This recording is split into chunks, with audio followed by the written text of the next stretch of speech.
My daughter-in-law accidentally handed me my son's lunchbox, and that simple mistake revealed a plot so dark it nearly stopped my own heart. A retired nurse sitting next to me saw the contents turn pale as a sheet and whispered, "Bernie, you need to find your son right now or he is going to be dead within the hour." I asked her why. She looked me in the eye and said, "That is not seasoning in his food, Bernie. That is poison." What I found when I tracked him down on the side of the highway is something no father should ever have to see. My name is Bernard Freeman, but everyone calls me Bernie. I am 72 years old, and to the world, I am just a retired old man who plays chess at the community center and drives a beat-up Ford truck. My daughter-in-law Brittany sees me as a senile nuisance, a relic that takes up space. She thinks I spent my life pushing papers at some boring government desk. She never asked what I actually did for 30 years at the Department of Justice. She never knew that I was a lead toxicologist, a man who spent decades analyzing the chemical compounds used by killers to silence their victims without leaving a trace. She saw a frail old man, but she didn't know she was handing the evidence of her crime to the one person on Earth equipped to catch her. It was a Tuesday, the kind of humid morning that makes your joints ache. I was sitting at my usual table at the community center, the chessboard set up between me and Mrs. Eunice. Eunice is a sharp-tongued woman who spent 40 years working the night shift in the emergency room. We were mid-game and I was winning when the double doors swung open and Brittany stormed in like a hurricane wrapped in spandex. She was dressed for her yoga class, holding a sleek, expensive bento box in one hand and her phone in the other. She didn't even look at me. She just marched over her eyes, glued to her screen, and shoved the lunchbox into my chest. "Bernie, take this," she snapped, not even bothering to say hello. Dante forgot his lunch on the counter again. "I am already late for my hot yoga session and I cannot drive all the way to his office. You have nothing to do today, right? Just drop it off for him." Before I could even answer, she grabbed the tote bag sitting next to my feet. It was a bag of canned goods I had brought for the food drive. "Thanks. I will take this for the recycling," she said, clearly not paying attention to what she was holding.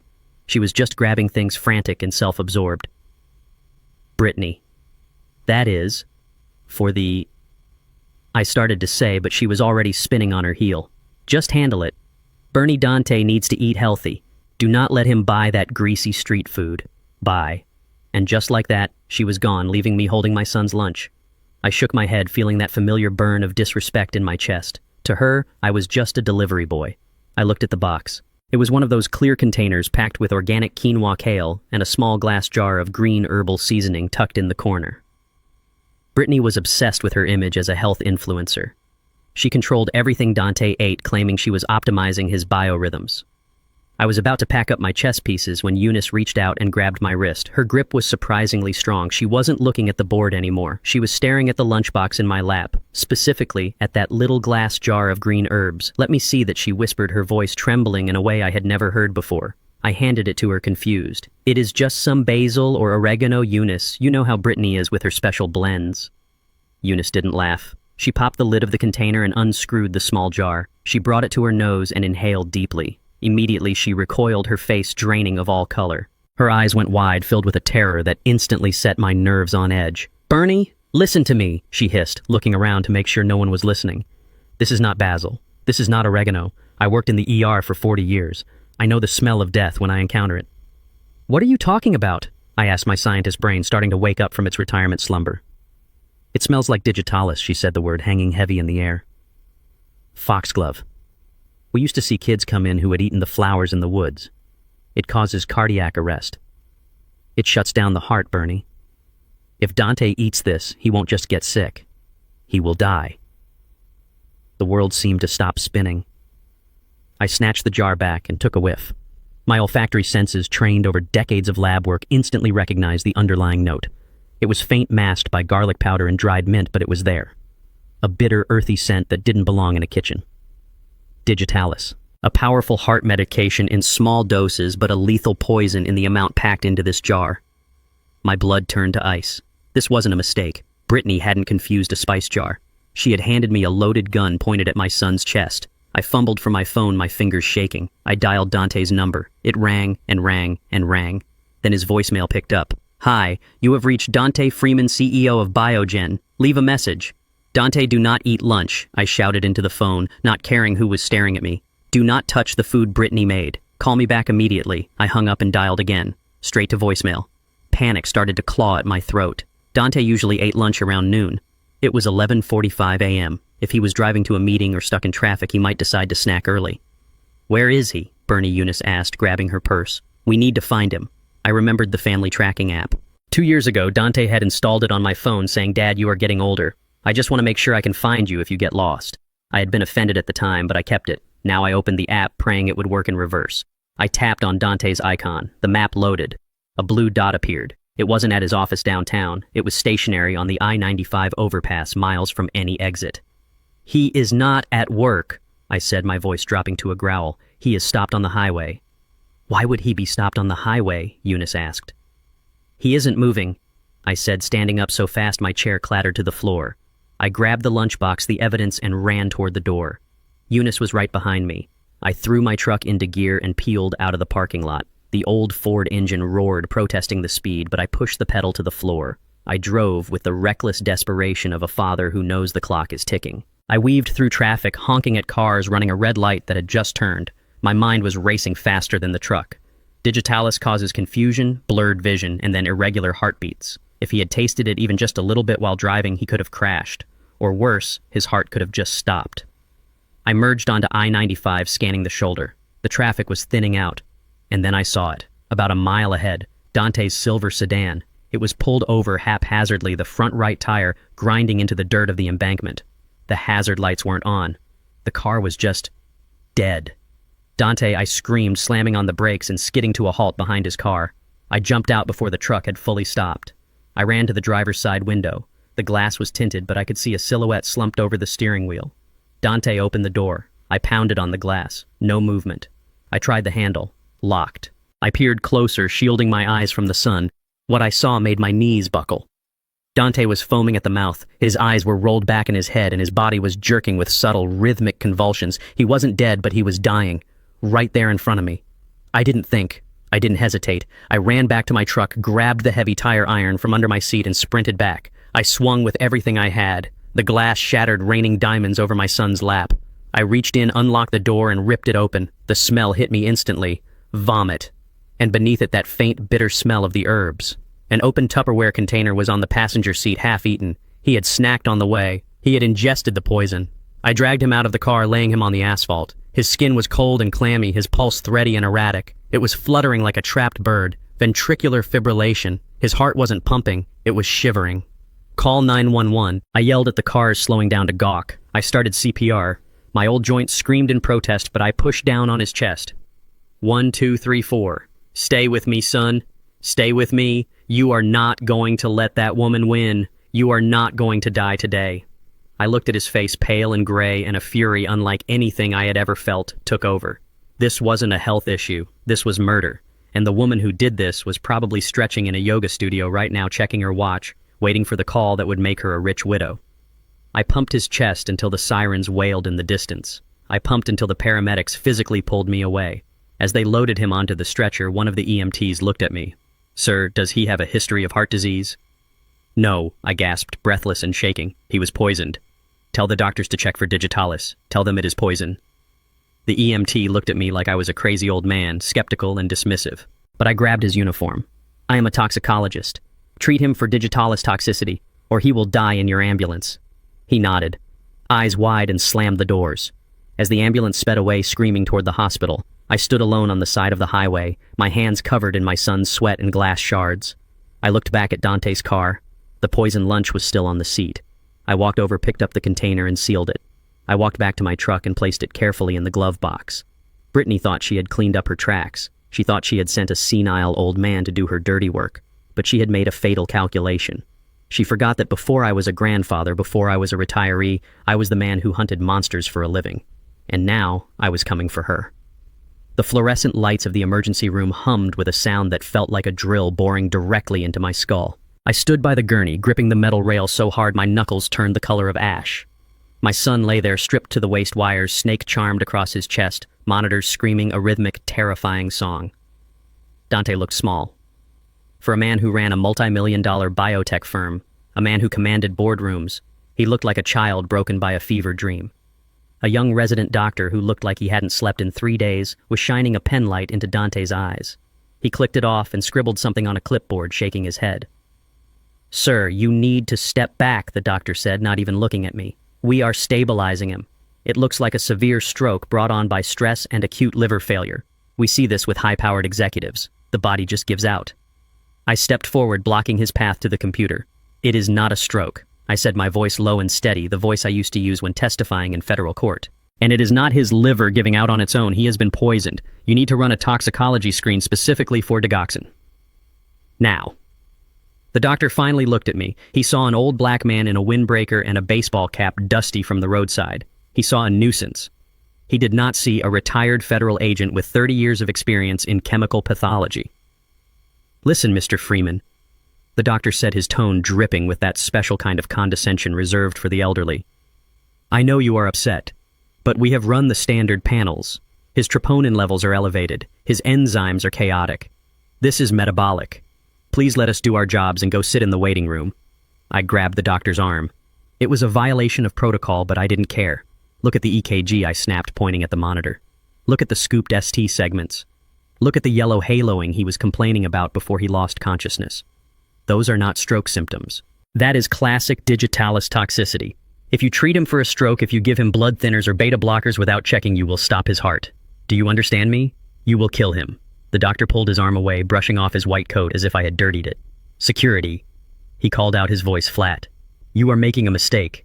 I warned him, feeling the desperation clawing at my throat. I found the source. It was in his food. Just run the test. It takes 10 minutes. You read too many crime novels, Pops, the doctor sneered, turning his back on me. We treat patients based on medical science, not conspiracy theories from grieving fathers. I was about to lunge at him to physically force him to listen when the automatic doors to the ER bay slid open with a violent whoosh. The sound of heels clicking rapidly on the linoleum floor echoed through the trauma center. Dante. Oh my God, Dante. It was Brittany. She burst into the room like a tragic heroine in a daytime soap opera. Her yoga clothes were perfectly disheveled. Her mascara was smeared just enough to look devastated, but not enough to look ugly. She threw herself onto the other side of the gurney, weeping loudly, grabbing Dante's limp hand and pressing it to her cheek. Baby, please wake up, she sobbed, her voice carrying to every corner of the room. I told you to slow down. I told you were working too hard. The doctor's demeanor changed instantly. He softened. He walked over to her, placing a comforting hand on her shoulder. Ma'am, are you the wife? Yes, she wailed, looking up at him with wide, tear-filled blue eyes. I am Brittany. Is he okay? Tell me he is going to be okay. We are doing everything we can, the doctor said gently. We believe it was a massive stroke induced by stress. I stepped around the gurney. Tell him the truth, Brittany, I said, my voice cutting through her performance. Tell him what you put in that jar of herbs. Brittany stopped crying instantly. She snapped her head toward me, her eyes narrowing into slits of pure venom. She stood up, blocking me from Dante, puffing out her chest. You, she hissed, pointing a manicured finger in my face. This is your fault. You did this. My fault, I asked, stunned by her audacity. Yes, your fault, she screamed, turning to the doctor. He has been harassing Dante for months, asking for money, demanding attention. He stresses him out constantly. I bet you caused a scene today, didn't you, Bernie? I bet you got him worked up and his heart just couldn't take it. She turned back to Dante, stroking his forehead. My poor baby. Your father just won't let you live in peace. The doctor looked at me with open hostility now. Sir, I am going to have to ask you to leave. You are upsetting the family. I am his father, I roared, losing my composure. And she is lying. She handed me the lunchbox. She gave me the poison. Check the lunchbox. Brittany let out a high-pitched shriek of disbelief. Oh my God, he is senile. He is losing his mind. Doctor, you have to get him out of here. He is dangerous. 2 security guards appeared at the doorway, big men with bored expressions. I am not leaving my son, I said, planting my feet. Brittany reached into her designer purse. She pulled out a folded document, crisp and official. She thrust it at the doctor. I have power of attorney, she announced, her voice suddenly devoid of any tremor. I have his medical proxy. We signed it last week because we were worried about something like this happening with his father. The doctor took the paper, scanned it, and nodded. It looks to be in order. Mrs. Freeman is the legal decision-maker here. She turned to me, a cruel satisfaction playing on her lips.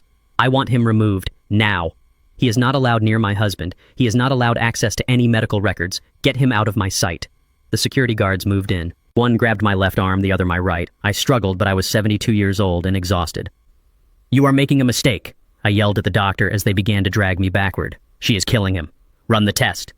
Brittany stepped in front of the doctor, effectively shielding him from my words. She placed a hand on the doctor's arm, guiding him away from me, back toward the monitors. I am so sorry about him, doctor. I heard her say, her voice dropping to a conspiratorial whisper. He has dementia. He gets confused. Just focus on Dante. No, I screamed, my heels skidding on the floor. Dante, Can you hear me? Fight it, son. They dragged me through the double doors out into the waiting room and then through the main exit into the humid night air. They threw me onto the sidewalk like a bag of trash. Do not come back inside, old man, or we will call the cops, one of the guards muttered before turning around. The automatic glass doors slid shut, but they didn't close completely right away. Through the gap, I could see back into the trauma bay. I saw the doctor approach Brittany. He lowered his head. He was giving her bad news. He was telling her that the prognosis was grim, that Dante might not wake up, that his organs were failing. I watched Brittany. She brought a tissue to her eyes, dabbing at tears that weren't there. Then she reached into her pocket and pulled out her phone. She looked down at the screen, and then I saw it. It lasted less than a second, but to a trained observer it was as bright as a flare. The corner of her mouth twitched upward. It wasn't a tremble of grief, it was a smirk. A cold, calculated smile of victory. She typed a quick message, hit send, and then looked back up at the doctor, her face returning to a mask of tragic sorrow. She wasn't mourning. She was updating her accomplice. I stood there on the concrete, the sirens of incoming ambulances wailing in the distance, realizing the full weight of my failure. I had been outmaneuvered. I had the truth, but she had the power. She had the law, she had the doctors. But she had made one critical error. She had let me walk away. She thought she had won by kicking an old man out of a hospital. She didn't realize that by locking me out, she had forced me to go rogue. I wasn't going to fight her in the hospital anymore. I was going to fight her in the one place she thought was safe. I turned my back on the hospital and walked toward the taxi stand. I wasn't going home to my empty apartment. I reached into my pocket and felt the cold metal of the spare key Dante had given me 2 years ago. The key to his house. The key to the crime scene. Brittany was busy playing the grieving wife. That meant the house was empty. And inside that house, buried in her kitchen or hidden in her trash, was the evidence I needed to put a noose around her neck. "Driver," I said, opening the door of the first cab in line, "take me to Oak Creek Estates. And hurry." The taxi ride to Oak Creek Estates felt like a funeral procession for the man I used to be. I sat in the back seat watching the manicured lawns and high fences roll by, realizing that I was about to commit a felony. I was about to break into my son's home. The driver pulled up to the curb, eyeing me in the rearview mirror, probably wondering why an old man with blood on his shirt was visiting the richest neighborhood in the county. I paid him in cash and waited until his taillights disappeared around the bend before I moved. The house loomed in front of me, a modern fortress of glass and steel that Brittany had insisted they buy. It was cold, imposing, and right now, completely silent. I walked up the driveway, my heart hammering against my ribs like a trapped bird. I didn't go to the front door. I went around the side, pushing through the expertly trimmed hedges to the back patio. There in the corner sat a large ceramic pot holding a withered hydrangea. Dante had shown me this spot 2 years ago, winking as he buried a spare key in the dirt. "Just in case, Dad," he had said. I dug my fingers into the cold soil, praying Brittany hadn't found it. My fingertips brushed against cold metal. I pulled it out, wiped it on my pants, and slid it into the lock of the back door. It turned with a smooth, silent click. I stepped inside, and immediately the security panel on the wall began its rhythmic, high-pitched beeping. I had 30 seconds before the siren wailed and the police were summoned. I froze, staring at the keypad. Brittany changed passwords like she changed shoes, but Dante was a creature of habit. I punched in the numbers of his mother's birthday. The system let out a long, angry tone. "Incorrect." My hands started to sweat. 15 seconds. I tried his wedding anniversary. "Incorrect." 10 seconds. I closed my eyes, trying to think like my son. What was the one thing Brittany couldn't touch? The one thing that was just his? I punched in the date he graduated from college, the day he started his company. The beeping stopped. The little light turned green. I exhaled a breath I didn't know I was holding. I was in. I was a ghost in my son's house. I moved straight to the kitchen. This was Brittany's domain, a gleaming expanse of white marble and stainless steel that looked more like an operating theater than a place to cook meals. It was spotless, terrifyingly so. I reached into my pocket and pulled out a pair of latex gloves I had swiped from the hospital supply cart on my way out. I snapped them on. I wasn't a father snooping anymore. I was a toxicologist processing a scene. I opened the pantry. It was lined with rows of identical glass jars, all filled with powders and herbs. None of them had commercial labels. Brittany insisted on buying in bulk and decanting everything into her aesthetic containers. She labeled them with a label maker in a neat sans serif font. Turmeric, spirulina, ashwagandha, the arsenal of the modern wellness warrior. Or the perfect camouflage for a poisoner. I began to work. I took small squares of aluminum foil from the drawer and a spoon. I moved methodically. I opened the jar labeled green tea blend. I took a sample, folded the foil, and marked it. I moved to the peppercorns, then the protein powder. Everything looked normal to the naked eye, but poison implies betrayal. It hides in plain sight.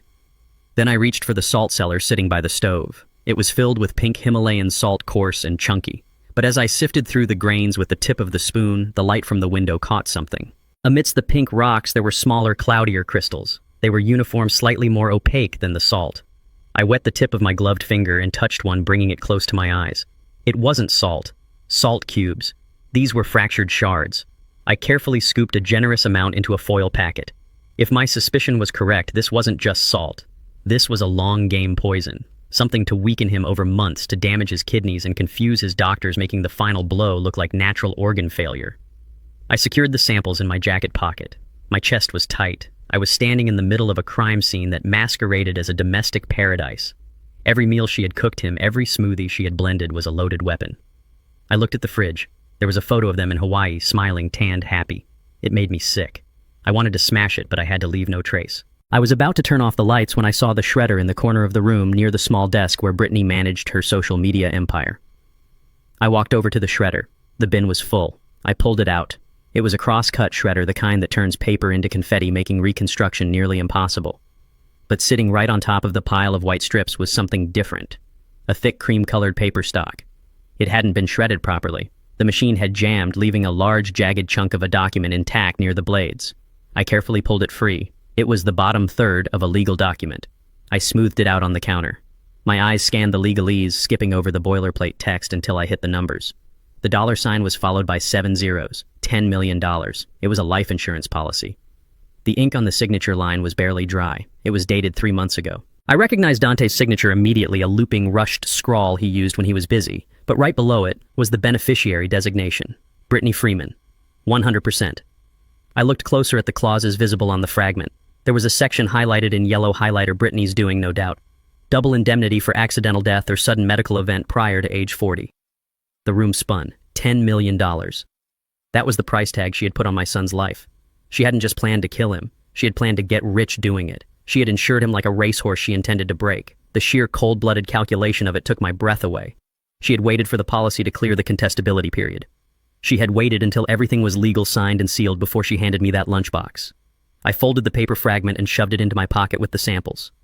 I had the weapon, and now I had the motive. I had enough to go to the police. I had enough to bury her. I turned to leave my hand reaching for the back doorknob when I heard it. The sound of a car engine in the driveway. The heavy thud of a luxury SUV door slamming shut. I froze. My watch said it was 2:00 p.m. She wasn't supposed to be here. She was supposed to be at the hospital, weeping over her husband's comatose body. She was supposed to be playing the role of the grieving wife for the doctors. Why was she back? The front door lock clicked. The electronic deadbolt whirred and disengaged. I looked around frantically. The kitchen was an open plan. There was nowhere to hide. If I went out the back door now, the alarm chime would sound, alerting her instantly. I was trapped. "Honey, are you sure we have time?" A male voice boomed from the foyer. It was deep, rough, and unfamiliar. It definitely wasn't one of Dante's business partners. "We have time!" Brittany's voice floated down the hallway, light and airy, completely devoid of the tears she had shed an hour ago. "The old man is kicked out and Dante is a vegetable. We have all the time in the world." Footsteps, heavy boots striking the hardwood floor. They were walking toward the kitchen. I scrambled backward, my eyes darting for an exit. The only way out of their line of sight was the hallway leading to the master bedroom. I sprinted on the balls of my feet, silent as a shadow. I ducked into the bedroom just as they walked into the living area. I scanned the room. The bed was made. The windows were locked. The ensuite bathroom had no exit. The closet. I dove into the walk-in closet, pulling the heavy sliding door shut until only a sliver of light remained. I buried myself behind a rack of Dante's suits, the smell of his cologne clinging to the fabric, filling my nose, making my eyes sting. I crouched down in the darkness, my heart thudding so loudly I was terrified they would hear it through the wood. The bedroom door opened. "He is not going to wake up, is he?" the man asked. Brittany laughed. A cruel, sharp sound. "Even if he does, his brain is fried. The dosage was massive. I made sure of it. Now stop talking about him. Come here." I squeezed my eyes shut, clutching the evidence in my pocket, praying to a God I hadn't spoken to in years that they wouldn't open the closet door. I was trapped in the dark with the monsters, and for the first time in my life I was terrified of what I was about to hear. I pressed my back against the cold cedar paneling of the closet, the hangers digging into my shoulder blades like bony fingers. Through the thin slats of the louvered door I had a fractured view of the master bedroom. It was a space my son had designed for comfort, a sanctuary of neutral tones and soft fabrics, but now it felt like the waiting room of a slaughterhouse. The door to the bedroom swung open, hitting the stopper with a dull thud. Brittany walked in first. She didn't look like a woman whose husband was fighting for his life in a trauma bay. She looked energized, prowling the room with a predatory grace. Following her was a mountain of a man I recognized instantly. Gavin. He was Dante's personal trainer, a man my son paid $200 an hour to help him build muscle. He was wearing a tight tank top that showed off his steroid-pumped arms and a pair of expensive sunglasses perched on his shaved head. He didn't look worried. He looked impatient. He kicked the door shut with his heel and leaned against it, crossing his massive arms. So he asked, his voice a deep rumble that vibrated through the floorboards. "Is he dead yet?" I bit my tongue so hard I tasted copper. My hand hidden in my jacket pocket tightened around the foil packet of poisoned salt until my knuckles ached. Brittany tossed her purse onto the bed, Dante's bed, and let out a sigh of frustration. "No," she said, her voice sharp and annoyed. "He is not dead. He is stable, whatever that means. The doctor said he is in a critical state, unresponsive." Gavin scoffed, walking over to the dresser and picking up Dante's watch, inspecting it like he was shopping. "You said the lunch would finish him. You said 80 milligrams mixed with the salt over a week plus the booster and the herbs would stop his heart on the highway." I miscalculated the metabolic rate, she snapped, pacing the room.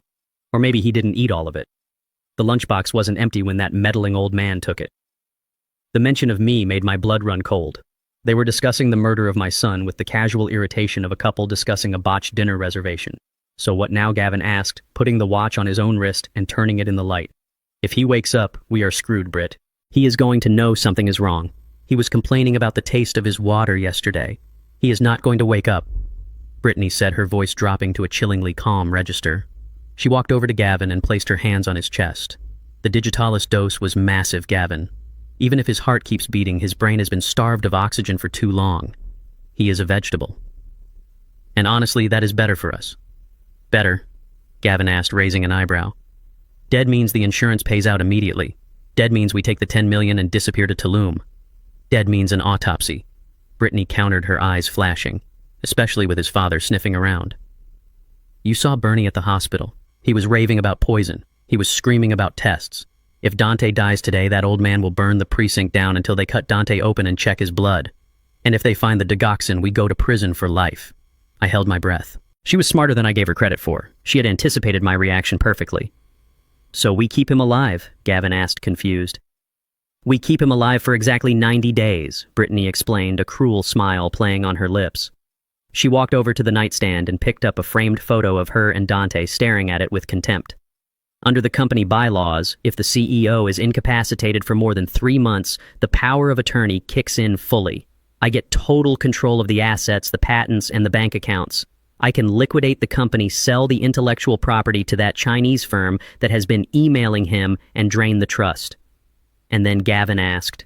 "And then," she said, placing the photo face down on the wood, "he catches a sudden infection. Pneumonia. Sepsis. It happens all the time to comatose patients. We pull the plug, cremate the body before Bernie can file a motion, and we walk away with everything. No autopsy, no investigation, just a tragic widow and her inheritance." I felt a wave of nausea roll over me. This wasn't just a crime of passion or a desperate act for insurance money. This was a corporate takeover disguised as a tragedy. She wanted to strip Dante of his life's work before she stripped him of his life. She wanted to sell off his genius for parts and leave me with a jar of ashes. I realized then that I wasn't just dealing with a greedy daughter-in-law. I was dealing with a sociopath. Gavin laughed, a low, ugly sound. "You are wicked, babe. I love it." He reached out and pulled her close. She laughed, wrapping her arms around his neck. "I did this for us," she whispered. 3 months, Gavin. We just have to play the part for 3 months. I will go to the hospital every day, hold his limp hand, cry for the nurses, and tell everyone how much I miss him. And while I am doing that, you will be prepping the house for the sale." They kissed. It was a hungry, violent sound that filled the quiet room. I squeezed my eyes shut, trying to block out the image, trying to block out the reality that they were celebrating my son's destruction in the very sanctuary he had built for them. They fell onto the bed. The springs creaked under their combined weight. I heard the sound of clothes, rustling zippers, unzipping the murmurs of lust that had no place in a house of mourning. I crouched lower in the closet, burying my face in the wool of Dante's winter coats to stifle the sound of my own breathing. I was trapped. If I tried to leave now, they would see me. If I stayed, I risked a sneeze, a cramp, anything that would give me away. And if Gavin found me here, he wouldn't hesitate. He was young, strong, and already an accomplice to murder. He would snap my neck and claim I broke in and attacked them. I waited. Minutes stretched into an eternity. The sounds from the bedroom were a torture I wouldn't wish on my worst enemy. I focused on the evidence in my pocket. The salt, the herbs, the shredded paper. This was my shield. This was my weapon. I just had to get it out of this house. Finally, the movement on the bed stopped. "I need a shower," Gavin announced, his voice heavy with sleep. "Me too," Brittany replied. "Let's make it quick. I have to go back to the hospital and make sure the nurses aren't letting Bernie in." I heard them get up. I heard the bathroom door open and the heavy thud of footsteps on the tile. Then the sound of the shower turning on the rush of water loud enough to drown out the noise of an old man escaping. This was my chance. I pushed the closet door open, wincing as the rollers squeaked faintly. I froze, but the water kept running. I stepped out into the bedroom. The bed was a mess of tangled sheets, a visual insult to my son. I averted my eyes and moved toward the window on the far wall. It was a second-story window overlooking the backyard. I unlocked the latch and slid it upward. It moved smoothly. Dante maintained his house well. I popped the screen out, careful not to let it clatter onto the roof of the patio below. I looked down. It was a 15-foot drop to the grass, too high for a 72-year-old man with bad knees. But to the right, running down the side of the brickwork, was a sturdy copper drain pipe. I swung my leg over the sill. The cool air hit my face, drying the sweat on my forehead. I grabbed the drain pipe with both hands. It felt cold and slick. I tested my weight. It held. I took a deep breath. I hadn't done this since basic training in Quantico 50 years ago. I swung my body out of the window, wrapping my legs around the pipe. The metal bit into my inner thighs. My shoulders screamed in protest. I began to slide down inch by inch. The friction burned my palms. My muscles trembled, threatening to give out. I gritted my teeth, focusing on the ground. 10 feet, 8 feet, 6 feet. Suddenly, my foot slipped. I lost my grip. I fell the last 5 feet, landing hard on the soft earth of the flower bed. Pain shot up my right leg, a sharp hot lance of agony in my ankle. I bit down on my lip to keep from crying out. I rolled onto my back, staring up at the open window. The shower was still running. They hadn't heard me. I forced myself up. My ankle throbbed, but it held my weight. I limped across the lawn, keeping to the shadows of the hedges. I didn't look back. I made it to the street to where the taxi had dropped me off, but of course the taxi was gone. I was alone in the suburbs, miles from safety, carrying the evidence of a capital crime in my pocket. I checked my phone. My battery was at 12%. I needed to get to a secure location. I needed a lab. I started walking, my limp becoming a rhythmic march. I wasn't going to the police station. Not yet. Brittany had the legal paperwork. She had the narrative. If I went to the cops now, she would claim I planted the evidence that I was a senile father acting out of grief. I needed scientific proof. I needed undeniable, irrefutable data. I dialed a number I hadn't called in 5 years. It rang twice. "Hello," a gruff voice answered. "Frank, it is Bernie," I said, my voice breathless. "Do not ask me how I am. I need access to the private lab. Tonight. And I need you to clear the mass spectrometer. Bernie." "You are retired. What is going on?" "I am not retired anymore, Frank," I said, reaching the main road and flagging down a passing Uber.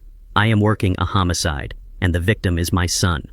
I got into the car and gave the driver the address of the industrial park on the other side of town. As we drove away, I looked down at my hands. They were shaking, covered in garden soil and rust from the pipe. But for the first time since Brittany handed me that lunchbox, I didn't feel helpless. I felt dangerous. Brittany wanted a war. She wanted to play games with medicine and law. She didn't know she had just declared war on a man who wrote the book on forensic toxicology. She gave me 3 months to save my son. I only needed 3 days to destroy her. 2 days after I fled my son's house with pockets full of poisoned salt, I received a call that Dante had regained consciousness. I didn't wait for permission. I didn't wait for the lab results from Frank, which were still processing in the mass spectrometer. I drove straight to the hospital, parking my truck 3 blocks away to avoid the security guards who had tossed me out like garbage. I slipped in through the loading dock, blending in with a delivery crew, my heart hammering a rhythm of hope and terror against my ribs. I made it to the ICU floor unnoticed. The nurse at the station was distracted, typing furiously. I slipped into room 402. The blinds were drawn, casting the room in a sickly gray twilight. Dante was propped up on pillows, his skin the color of old parchment, his eyes open but unseeing. He was staring at the ceiling tiles as if they held the secrets of the universe. "Dante," I whispered, stepping closer. "It is me. It is Dad." He turned his head slowly, the movement jerky and uncoordinated. His eyes tried to focus on my face, but they slid away, unable to lock on. There was no recognition in them, no spark, just a glassy, drug-induced haze. "Who?" He croaked, his voice a dry rasp. "It is your father's son," I said, reaching out to take his hand. His skin was cold, clammy. "I need you to listen to me. You are in danger. Brittany did this to you." He frowned, a look of genuine confusion knitting his brow. "Brittany? Where is Brittany?" "She said she would bring me water." "She is not bringing you water, Dante. She is bringing you death. You have to fight this. Do not eat anything she gives you. Do not drink anything." The door to the bathroom swung open. Brittany stepped out. She wasn't wearing her yoga clothes today. She was dressed in a modest, dark blue dress, her hair pulled back, the very picture of a concerned, exhausted wife. She froze when she saw me, her eyes widening for a fraction of a second before narrowing into slits of pure malice. Then the performance began. "Oh, thank God," she gasped, rushing to Dante's side and placing herself physically between us. "Dante, baby, are you okay? Did he hurt you?" Dante looked from her to me, his expression bewildered. He is yelling. "Brittany, my head hurts." I wasn't yelling, but to his poisoned, foggy brain, my urgency must have sounded like aggression. "I know, baby. I know," she cooed, stroking his hair. "Your dad is having one of his days." He is confused again. She looked at me, her face a mask of tragic pity. "Dad, please. You need to leave. You are upsetting him. He doesn't even know who you are right now. The stress is going to kill him. He doesn't know me because you drugged him." I shouted the control I had fought so hard to maintain, snapping. "You are erasing him! Security!" Brittany screamed, pressing the panic button on the wall. "Help! He is attacking us!" Dante flinched, pulling away from me, fear in his eyes. "Dad, stop!" he whimpered. "Just stop." That broke me. Seeing my son, the boy I taught to ride a bike, the man I watched build an empire, look at me with fear. She had taken his mind. She had stolen his trust. 2 burly guards burst into the room. This time I didn't fight. I looked at Dante one last time. "I will come back for you, I promised. I will fix this." As they escorted me out, a man in a cheap suit was waiting in the hallway. He stepped into my path and thrust a thick envelope into my chest. "Bernard Freeman," he said, his voice bored. "You have been served." I looked down at the papers. In bold black letters at the top it read, "Emergency motion for conservatorship and temporary restraining order." She wasn't just kicking me out of the hospital, she was kicking me out of my son's life. The hearing was scheduled for the very next morning. Emergency family court. The speed of it made my head spin. It takes weeks to get a hearing for a parking ticket, but Brittany had managed to get a judge to review the custody of a human being in less than 24 hours. That meant money. That meant influence. I stood in the courtroom the next day wearing my only suit, a navy blue number that smelled faintly of mothballs. I stood alone. On the other side of the aisle, Brittany sat flanked by 3 lawyers in Italian suits. She looked small, fragile, wiping her eyes with a tissue every few minutes. Her lead attorney, a shark named Vance, who I recognized from the billboards downtown, stood up. "Your Honor," he began, his voice smooth as oil. "We are here today because of a tragedy. My client's husband, Dante Freeman, has suffered a catastrophic medical event. He is currently incapacitated, unable to make decisions for himself or his company." He paused for effect, looking at the judge, a tired-looking woman named Judge Holloway. Normally, the family would pull together in such times. However, we are facing a secondary crisis. Mr. Freeman's father, Bernard, is suffering from advanced cognitive decline. He has become paranoid, aggressive, and violent. He believes his son was poisoned. He has broken into their home. He has caused scenes at the hospital that endangered the patient's life. "That is a lie," I shouted, standing up. I broke in to get evidence. Judge Holloway looked at me over her glasses.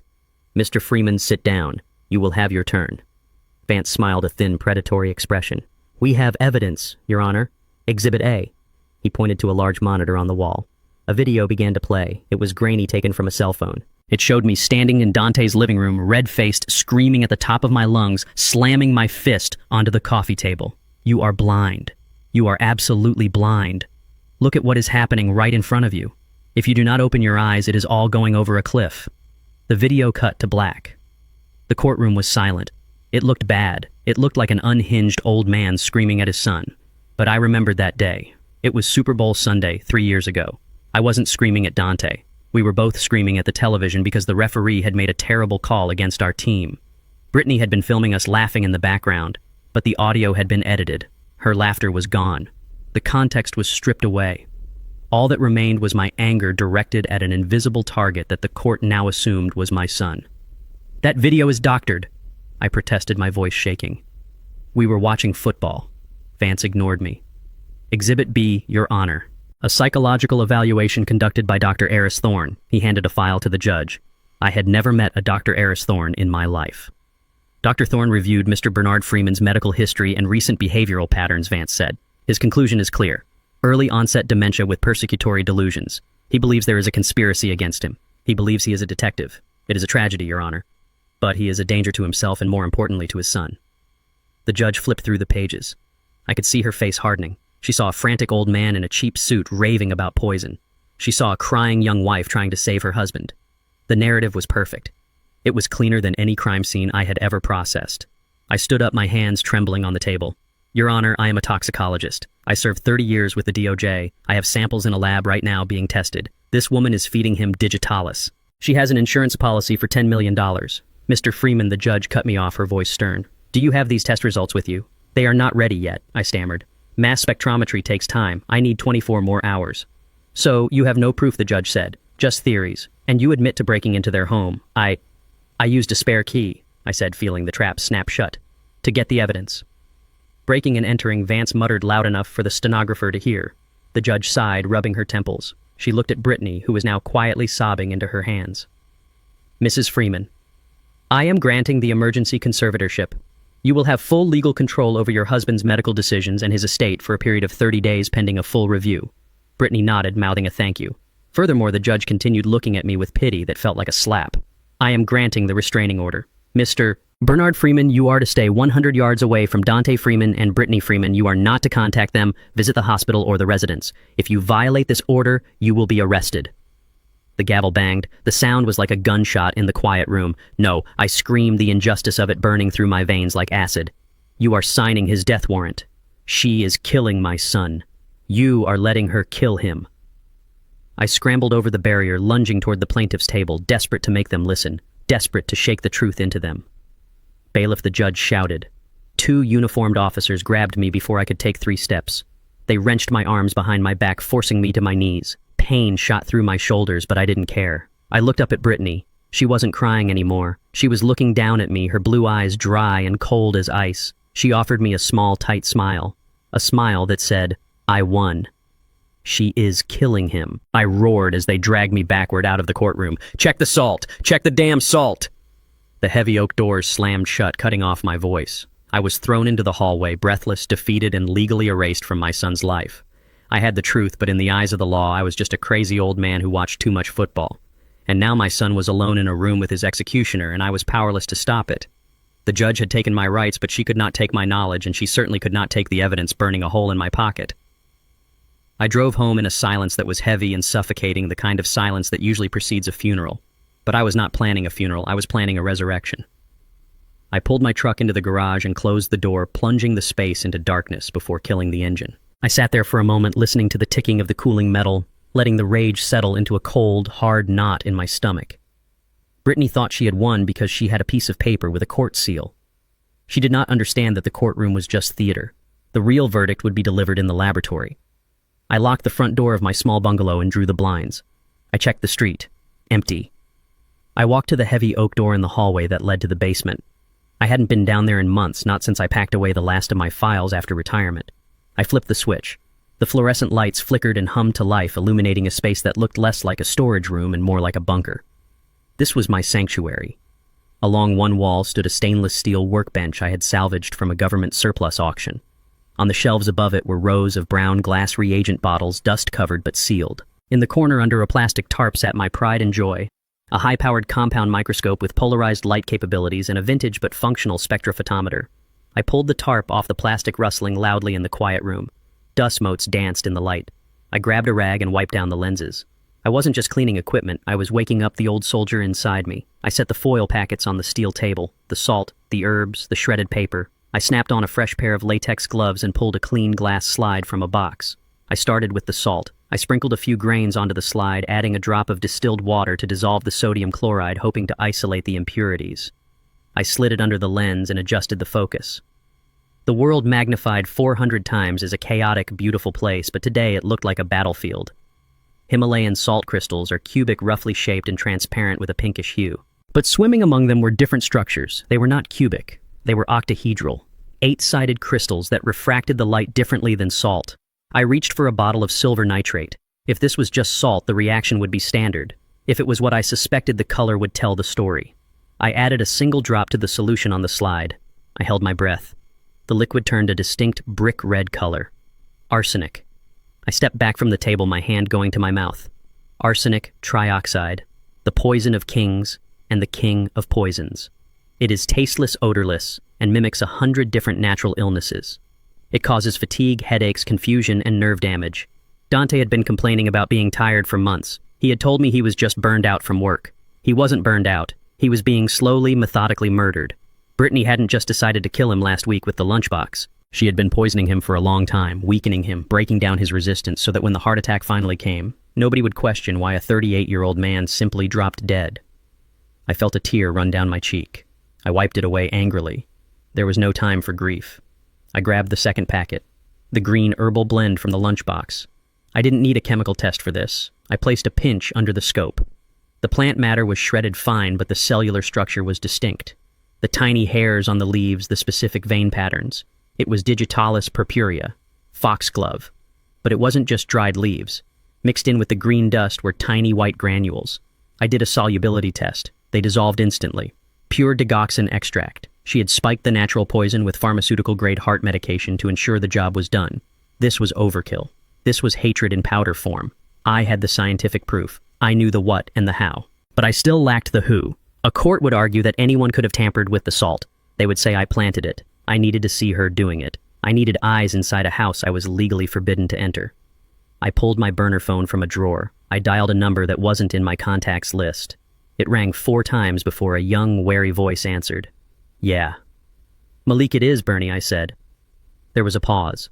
Then the tone shifted, softening with respect. Mr. Bernie, I haven't heard from you since the trial. Is everything good? No, Malik. Everything is bad. I need a favor. A big one. I saved Malik 5 years ago. He was a 19-year-old kid with a keyboard and too much curiosity who had hacked into the city's traffic grid just to see if he could turn all the lights green. The feds wanted to bury him under the Patriot Act. I saw a kid who needed guidance, not a cage. I testified that he had no malicious intent, and I helped him get a plea deal that involved community service instead of prison. He owed me his freedom. I need you to come to my house, I said. Bring your laptop. The powerful one. I hung up. 30 minutes later, a sleek black motorcycle pulled into my driveway. Malik walked into my basement, his dreadlocks tied back, carrying a backpack that looked like it weighed 50 pounds. He looked around at the lab equipment and whistled low. You Breaking Bad down here, Mr. Bernie? He asked, a grin tugging at his lips. I am catching a killer, I said, my face grim. I pointed to the chair next to me. Sit down. I explained the situation. I told him about Dante, about Brittany, about the court order. I showed him the arsenic crystals on the monitor. Malik's smile vanished. He looked at the screen, then at me, his dark eyes hard. She is poisoning your boy, he asked, his voice quiet. Yes, and she has a smart home system. Cameras in every room. Alarm sensors on every window. She thinks she deleted everything, but she is sloppy. She thinks hitting delete makes data disappear. Malik cracked his knuckles and opened his laptop. His fingers flew across the keys, typing commands faster than I could read them. What is the address? I gave it to him. Oak Creek Estates, he muttered. High-end security. Probably cloud-based with a local backup.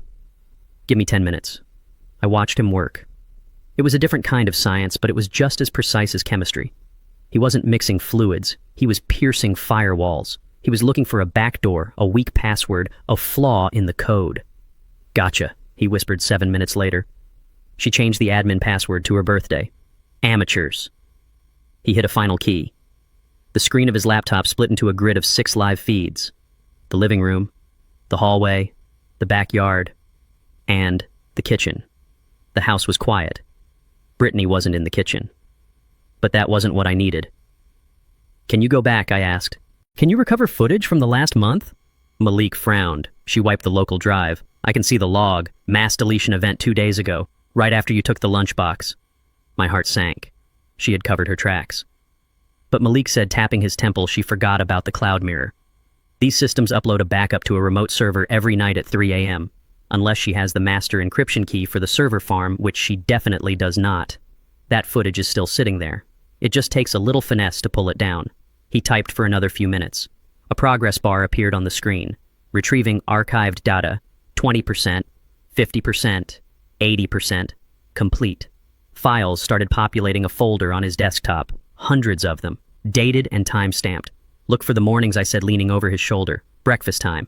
That is when she makes his smoothies. Malik scrolled. He clicked on a file dated 3 weeks ago. 7:30 a.m.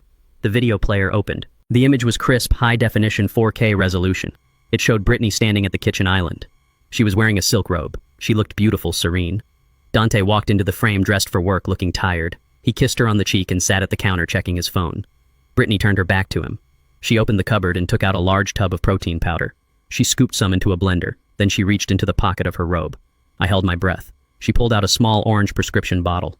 She didn't just dump a pill in. She poured several into a mortar and pestle sitting on the counter. She began to grind them. The sound was inaudible, but the motion was clear, violent, rhythmic. She is grinding them so he won't taste the texture, I whispered.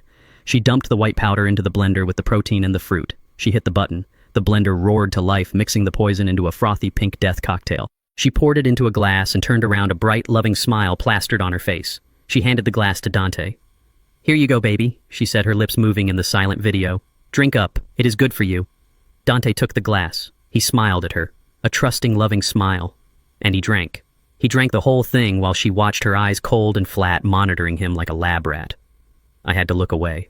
I felt a physical pain in my chest, a burning mixture of grief and rage. I had watched my son drink poison from the hand of the woman he loved. "That is it," Malik said softly. "That is the smoking gun." We watched 3 more videos. It was a ritual. Every morning. Sometimes it was the smoothie. Sometimes she sprinkled something on his eggs. It was systematic. It was routine. "Can you download these?" I asked, my voice trembling. "I can do better," Malik said. "I can mirror them to a secure server she cannot touch. And I can lock her out of the system so she cannot delete them again." "Do it," I said. Malik worked his magic. I stood up and paced the small room. I had the chemical proof. I had the video evidence. I had everything I needed to go to the police. But as I looked at Brittany's face on the screen, smiling as she poisoned my son, I realized that prison wasn't enough. If I went to the police now, they would arrest her. There would be a trial. She would hire expensive lawyers. She would cry and claim postpartum depression or anxiety or some other excuse. She might even get a plea deal. And Dante would wake up to find his life shattered, his wife a monster, his trust broken. He would be a victim. No, I didn't want Dante to just be a survivor. I wanted him to be the one who ended it. I wanted him to see her for what she was, and I wanted him to be the one to twist the knife. I looked at the calendar on the wall. In 3 days, Biogen, Dante's company, was hosting its annual charity gala. It was the biggest event of the season. Brittany had been talking about it for months. She wanted to be the queen of the ball. She wanted to stand on stage next to her successful husband and play the role of the philanthropist power couple. That was where it had to happen, not in a quiet interrogation room, but there. In front of everyone she tried to impress. In front of the board members she wanted to control. "Malik," I said, placing a hand on his shoulder. "Can you get into the audio system of the venue where Biogen is holding their gala?" Malik grinned, his eyes lighting up with mischief. "Mr. Burney, if it has a microchip, I can get into it. What do you have in mind?" I looked at the freeze frame of Brittany holding the poisoned glass. "I am going to put on a show," I said, "and it is going to be a blockbuster." Brittany didn't waste time mourning. She wasted time counting money that wasn't hers yet. Less than 24 hours after the judge handed her the conservatorship, Malik's surveillance system flagged a high-priority email chain from her personal account. I was sitting in my basement lab watching the code scroll down the monitor when Malik whistled low and spun his chair around. "Mr. Burney, you need to see this," he said, his voice tight. "She is having a fire sale." I leaned in, squinting at the screen. It was a draft contract between Brittany acting as conservator for Dante Freeman and Vortex Corp, Dante's biggest and most ruthless competitor. Vortex had been trying to buy Biogen for years, but Dante always refused. He knew they would strip the company for parts and bury his research on regenerative medicine research he believed could save millions of lives. It was his legacy. It was his soul on a hard drive. And Brittany was selling it for scraps. The purchase price listed was $5 million. It was an insult. The patents alone were worth 10 times that. But $5 million was the exact amount she could transfer to an offshore account without triggering an immediate federal audit if she categorized it as a liquidation of distressed assets. She wasn't trying to run the company. She was trying to cash out and run. She had booked a one-way private charter to the Cayman Islands for Friday night right after the charity gala. She was going to sell my son's life's work on Thursday, kill him on Friday, and be sipping Mai Tais on a beach by Saturday morning. The sheer velocity of her greed was breathtaking. She viewed Dante not as a husband, but as a piñata she was frantically beating to get the candy before the police arrived. "Get Marshall on the phone," I told Malik, standing up and buttoning my cardigan. I wasn't going to let her sign that paper. Marshall Vance was an old friend, a lawyer who had retired from corporate litigation to fly fish in Montana, but he owed me a favor from a case involving poisoned trout in the 90s. I had called him the day Dante was hospitalized. He was the only man I knew who could navigate a boardroom as effectively as I navigated a crime scene. The emergency shareholder meeting was held at Biogen's headquarters downtown. Brittany had called it, citing exigent financial circumstances. She sat at the head of the mahogany table, flanked by 2 junior lawyers who looked like they were barely out of law school. Across from her sat the representatives from Vortex, looking like wolves who had just been invited into the sheep pen. I wasn't in the room. I was watching via the security camera feed Malik had hijacked. But Marshall was there. He walked in just as Brittany picked up a gold fountain pen to sign the deed of sale. "Stop," Marshall boomed, his voice echoing off the glass walls. Brittany looked up, annoyed but not scared. "Who are you? This is a closed meeting." "Security. I am Marshall Vance, representing the primary shareholder of Biogen," he said, tossing a leather-bound folio onto the table. It slid across the polished wood and stopped inches from her hand. "And you do not have the authority to sell these assets." Brittany laughed, a sharp, incredulous sound. "My husband owns 51% of this company. I am his conservator. I have total authority." "Your husband owns 51% of the common stock," Marshall corrected, opening the folio. "But he does not own the preferred shares. Those belong to the angel investor who funded the initial startup capital 15 years ago. A silent partner who retained Class A voting rights, specifically the right to veto any sale of intellectual property or dissolution of the company."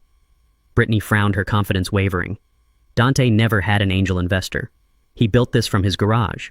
"He built it with money provided by a silent backer," Marshall said. "A backer who liquidated his government pension and took a second mortgage on his home to give his son a chance to change the world." He pointed a finger at the camera in the corner of the room, looking directly at me.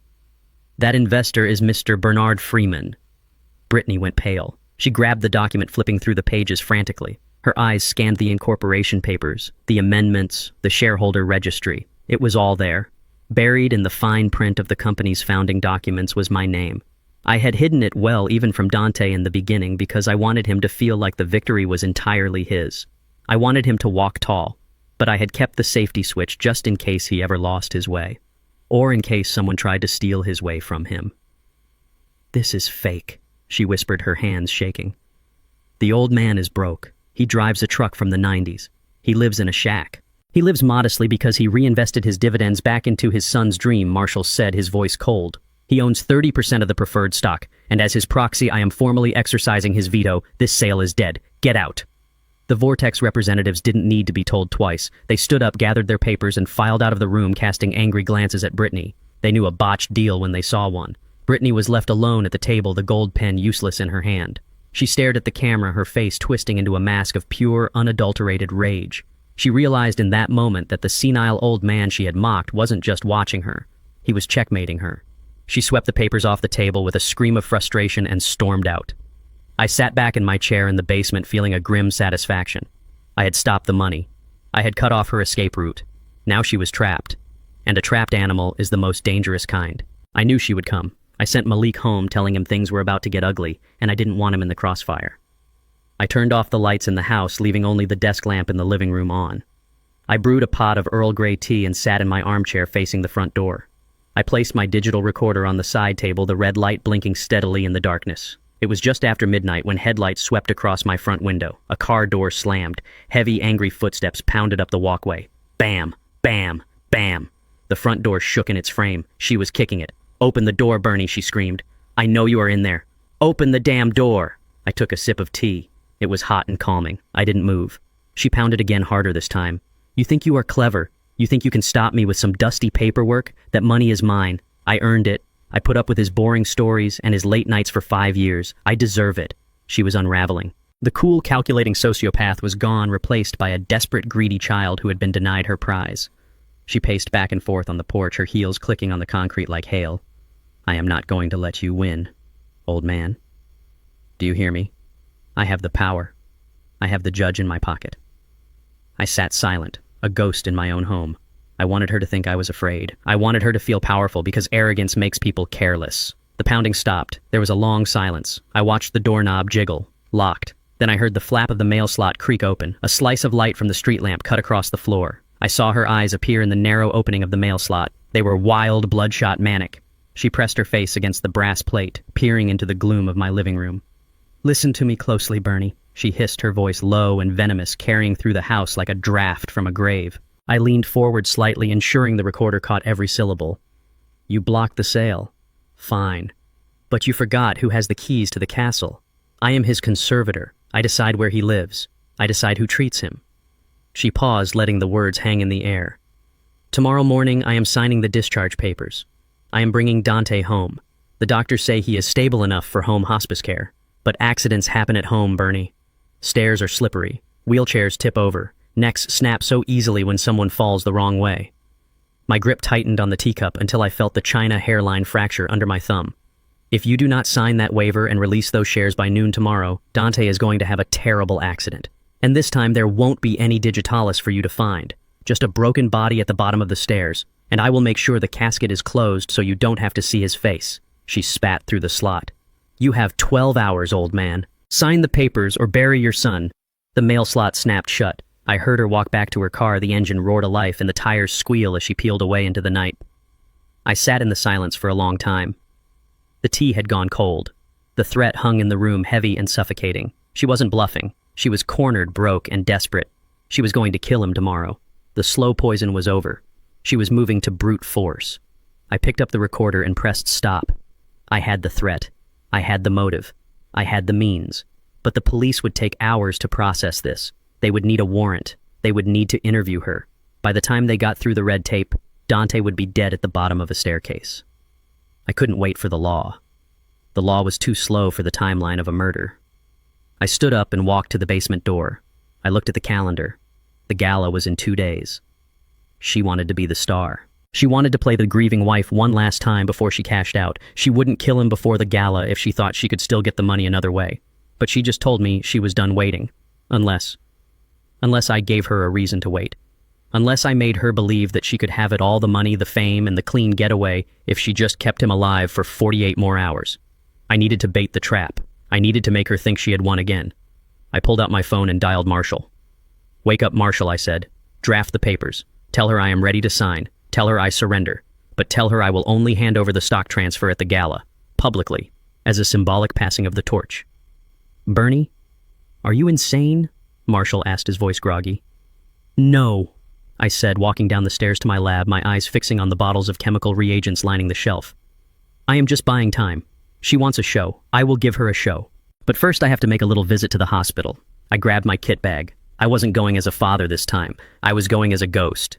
I traded my dignity for a blue polyester jumpsuit and a mop bucket on wheels. The uniform was 2 sizes too big, smelling of industrial bleach and someone else's sweat, but it was the most effective camouflage in the world.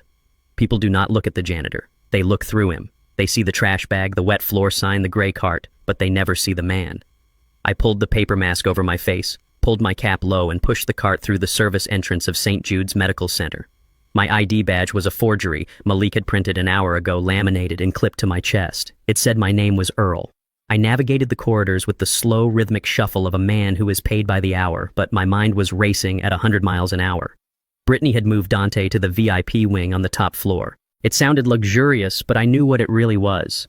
It was a prison tower. It was isolation. She had hired private security to stand by the elevators and a private nurse to sit in his room.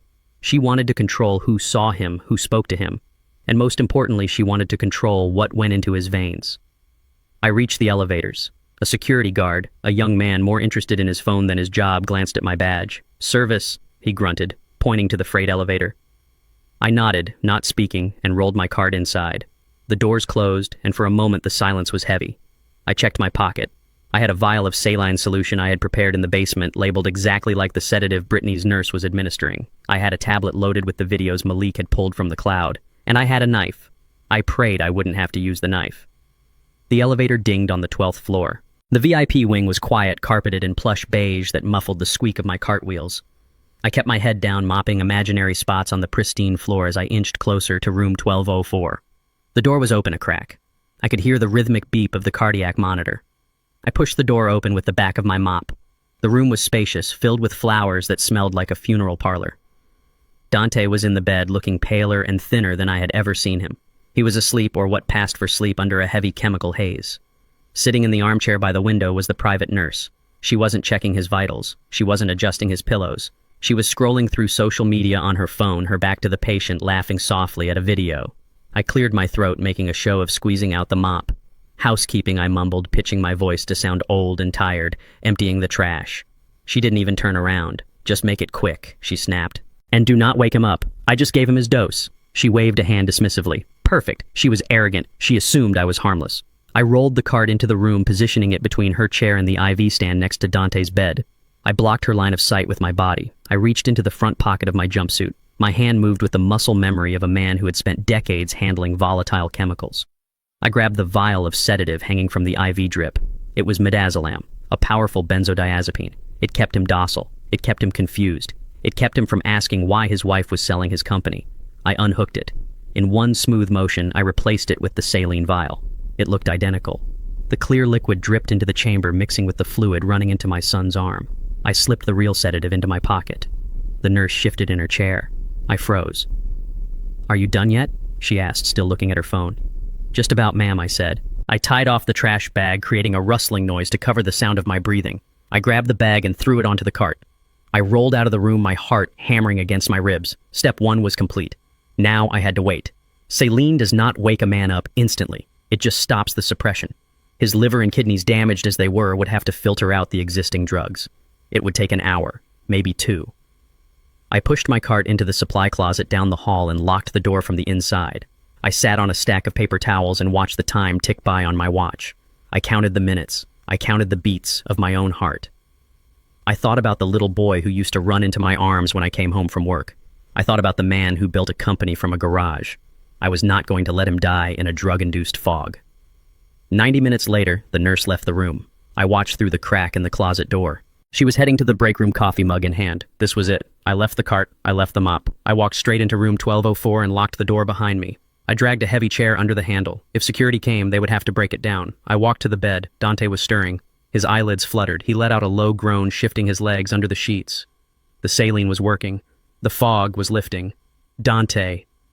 I said, my voice sharp and commanding. "Wake up." He opened his eyes. They were bloodshot, unfocused, but they were his eyes. He blinked, trying to clear the blur. He looked at the ceiling, then at the window, and finally at me. He frowned. "Dad," he whispered. His voice was like gravel. "Why are you wearing that?" "Do not ask questions, son. We do not have time. I need you to sit up. I need you to focus." He tried to push himself up, but his arms were weak. I grabbed him by the shoulders and hauled him upright, propping pillows behind his back. He looked at me, confusion warring with fear. "Brittany said you were crazy," he said, slurring slightly. "She said you attacked the doctors." "Brittany is a liar," I said. I pulled the tablet from my jumpsuit. "I did not come here to argue with you, Dante. I did not come here to tell you I told you so. I came here to show you the monster sleeping in your bed." I placed the tablet in his lap. I hit play.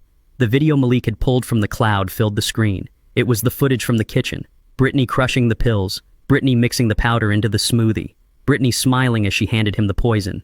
Dante watched in silence. His face went slack. He watched his wife, the woman he had married, the woman he adored, meticulously prepare his execution. "That is not real," he whispered, shaking his head. "That is a deepfake. She loves me." "Keep watching," I said, my voice hard. The video changed. It was the footage from the bedroom. Brittany and Gavin, the laughter, the discussion about the 90 days, the plan to pull the plug, the plan to cremate him to hide the evidence. Dante's hands started to shake. The tablet rattled against his knees. He watched his wife kiss another man in his bed. He heard her call him a vegetable. He heard her laugh about spending his money. Then I played the audio recording from the night before. Brittany's voice hissing through my mail slot. The threat to push him down the stairs. The promise to kill him by noon today if I didn't sign the papers. Dante didn't scream. He didn't yell. He just stopped moving. He sat there frozen as the reality of his life crashed down around him. The love story he thought he was living was a horror movie. The woman holding his hand was holding a knife. He looked up at me. Tears welled in his eyes, spilling over his cheeks. He opened his mouth to speak, to ask why, to beg for it not to be true, but no sound came out. He was shattered. He was a man who had just realized he was already dead. I took the tablet away. I grabbed his face in my hands, forcing him to look at me. "Do not cry," I ordered him. "Not now. You can cry later. You can grieve later. Right now, you are a soldier in a war you didn't know you were fighting." He took a jagged breath, his chest heaving. "Dad," he choked out. "She is going to kill me." "She tried," I corrected him. "She failed. Because you are a Freeman, and Freemans do not die easy." I reached into my pocket and pulled out the legal document Marshall had drafted. It was the waiver Brittany wanted. The surrender. "She thinks she has won," I said. "She thinks I am going to sign this and hand over the company. She thinks you are a vegetable who is going to have a tragic accident on the stairs tomorrow." Dante wiped his face with the back of his hand. His eyes were red, but the glassiness was gone. A spark of anger, hot and bright, ignited in his pupils. "What do we do?" he asked. "We give her what she wants," I said. "We give her the victory lap. She wants to be the star of the gala on Friday. We are going to let her. You are going to play the part Dante. You are going to be the sick invalid husband. You are going to let her wheel you onto that stage. You are going to let her gloat." And then Dante asked, his voice steadying. "And then we burn her down," I said. "We burn it all down in front of every donor, every investor, and every camera in the city." Dante looked at the door, then back at me. He nodded. It was a small movement, but it carried the weight of a judicial sentence. He sat up straighter. He took a deep breath, filling his lungs with air that didn't smell of medicine, but of resolve. "Get me water," he said. "Real water. And tell me the plan." We spent the next 10 minutes mapping out the choreography of his resurrection. I told him about the police. I told him about the toxicology report. I told him about the trap we were setting. He listened, absorbing every detail, his mind sharpening with every second. He wasn't the victim anymore. He was the CEO again. He was calculating the risk and the return. Someone tried the door handle. It rattled violently. "Mr. Freeman," the nurse's voice came through the wood. "Open this door. Security!" I looked at Dante. We were out of time. "I have to go," I said. "You have to go back to sleep. You have to be convincing. If she suspects you are lucid, she will kill you tonight. Do you understand?" "I understand," Dante said. He lay back down, adjusting the pillows. He closed his eyes, letting his features go slack, mimicking the coma he had just escaped. I moved the chair. I unlocked the door. Before I opened it, Dante spoke one last time, his eyes still closed. "Dad." "Yes, son. Thank you for not giving up on me, even when I was blind." I swallowed the lump in my throat. "I am your shield, Dante. The shield takes the dents so the man stays safe." I opened the door. The nurse stood there, furious, a security guard behind her. I didn't wait for them to grab me. I raised my hands. "I am leaving," I said. "I just wanted to say goodbye to my son." I walked past them, my head held high. I walked out of the hospital, stripping off the blue jumpsuit as I reached the loading dock. Underneath, I was just Bernie again.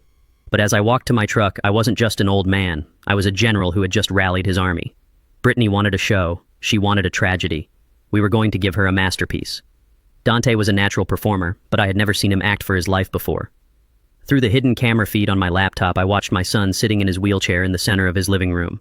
He looked small, shrunken, his head lolling to the side as if his neck muscles had given up the fight against gravity. Brittany stood over him holding a pen while a lawyer from Vortex Corp sat on the sofa looking uncomfortable but greedy. "Just sign right here, baby." Brittany cooed, her voice dripping with a sickly sweetness that made my stomach turn. "Just sign the paper and then we can get you back to bed. You want to rest? Do not you." Dante made a low, guttural sound. He lifted his hand, his fingers trembling violently. It was a masterpiece of physical acting. He let the pen hover over the signature line, his eyes unfocused, staring past the document at the wall. "I tired," Dante mumbled, slurring his words so heavily they were almost unintelligible. "I know, honey," Brittany said, guiding his hand down. "Just an X is fine. Or a squiggle. The lawyer said it counts. Just sign it so we can pay the doctors. We need the money for your medicine." Dante let the pen drag across the paper, creating a jagged, illegible scrawl. Then he dropped the pen and let his head fall back against the headrest of the wheelchair, closing his eyes. Brittany snatched the document away before the ink was even dry. She handed it to the lawyer, her eyes shining with triumph. "There," she said. "He agreed. He signed. It is done." The lawyer checked the signature, nodded, and shoved it into his briefcase. "I will file this first thing Monday morning, but the board wants the public announcement at the gala tomorrow night. They want to see him. They want to know the transition is amicable. He will be there," Brittany promised, looking at Dante with a mixture of disgust and satisfaction. "I will wheel him out, he will wave, and then I will accept the check. It will be the perfect send-off."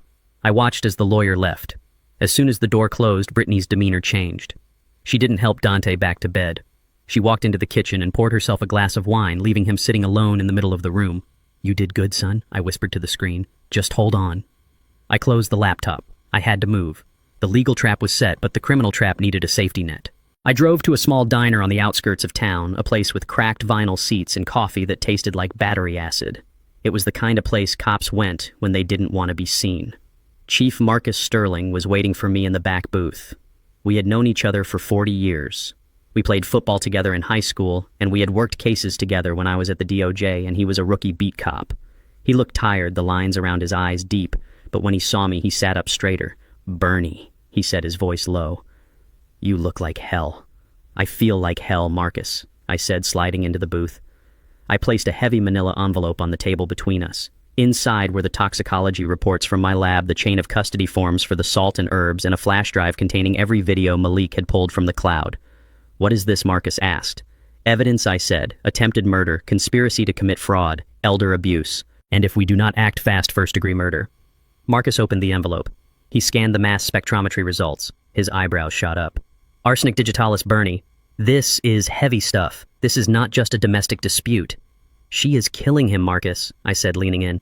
"She has been poisoning him for months, and she plans to finish the job tomorrow night at the charity gala." Marcus looked at the flash drive. "Is this what I think it is?" Video of her grinding the pills, I confirmed. Audio of her planning the cremation. It is all there. Marcus slammed his hand on the table. "Then why are we sitting here eating pie? Let's go pick her up. I can have a SWAT team at her door in 20 minutes. "No," I said, grabbing his wrist. "If you arrest her now, she lawyers up. She claims the videos are deepfakes. She claims the salt was tampered with by a senile father-in-law who broke into her house. She walks on bail, and Dante spends the next 5 years in court while his company burns to the ground." "So what do you want to do?" Marcus asked, frustration coloring his tone. "I want to catch her red-handed," I said. "I want to catch her in the act of trying to kill him in front of 500 witnesses. I want there to be no doubt, no bail, no plea deal." "It is risky," Bernie, Marcus warned. "If she slips him something and we are not fast enough." "She won't," I said, "because I am going to make sure the weapon she uses is loaded with blanks. But I need you there. I need you and your men in plain clothes at that gala. When I give the signal, you take them down." Marcus looked at me for a long moment. He saw the resolve in my eyes. He saw the father who was willing to burn the world down to save his son. "Okay, Bernie," he said, tucking the envelope into his jacket. "We do it your way.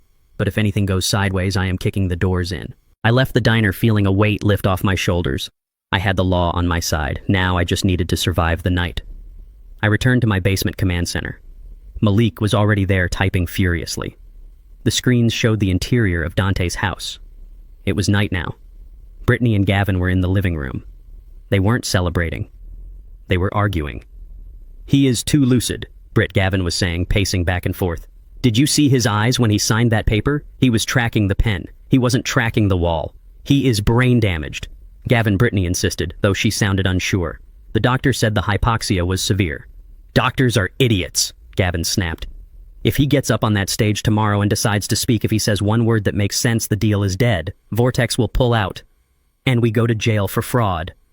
Brittany bit her lip. She looked at Dante's closed bedroom door. "You are right," she whispered. "We cannot take the risk. We need to make sure he goes down on that stage. Not just confused. Down." "What are you thinking?" Gavin asked. "The toast," she said, her eyes lighting up with a dark idea. "We always do a champagne toast before the keynote speech. I will hand him the glass. He drinks. 2 minutes later, he collapses. Massive heart attack. The stress of the event was too much for his weakened heart. It is tragic. It is poetic. And it happens in front of everyone, so nobody can say we did it in secret." Gavin nodded slowly. "What do we use?" "The digitalis takes too long." "Fentanyl," Brittany said. "I have a patch left over from my back surgery. We extract the gel, mix it into the champagne. It is colorless, odorless. It will stop his breathing in minutes." My blood ran cold. Fentanyl. It was potent, fast, and deadly. If they used that, Dante wouldn't have a chance to play his part. He would be dead before he hit the floor. "Where is the champagne?" Gavin asked. "It is already at the venue," Brittany said. "In the private prep room behind the stage. They keep a special bottle of Dom Perignon for us in the locked cabinet. I will go early tomorrow and spike the bottle." "No," Gavin said. "Too risky with the caterers around. I will do it.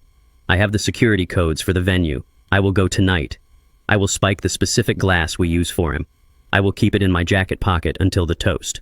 I looked at Malik. He was already pulling up the schematics for the gala venue, the grand ballroom downtown.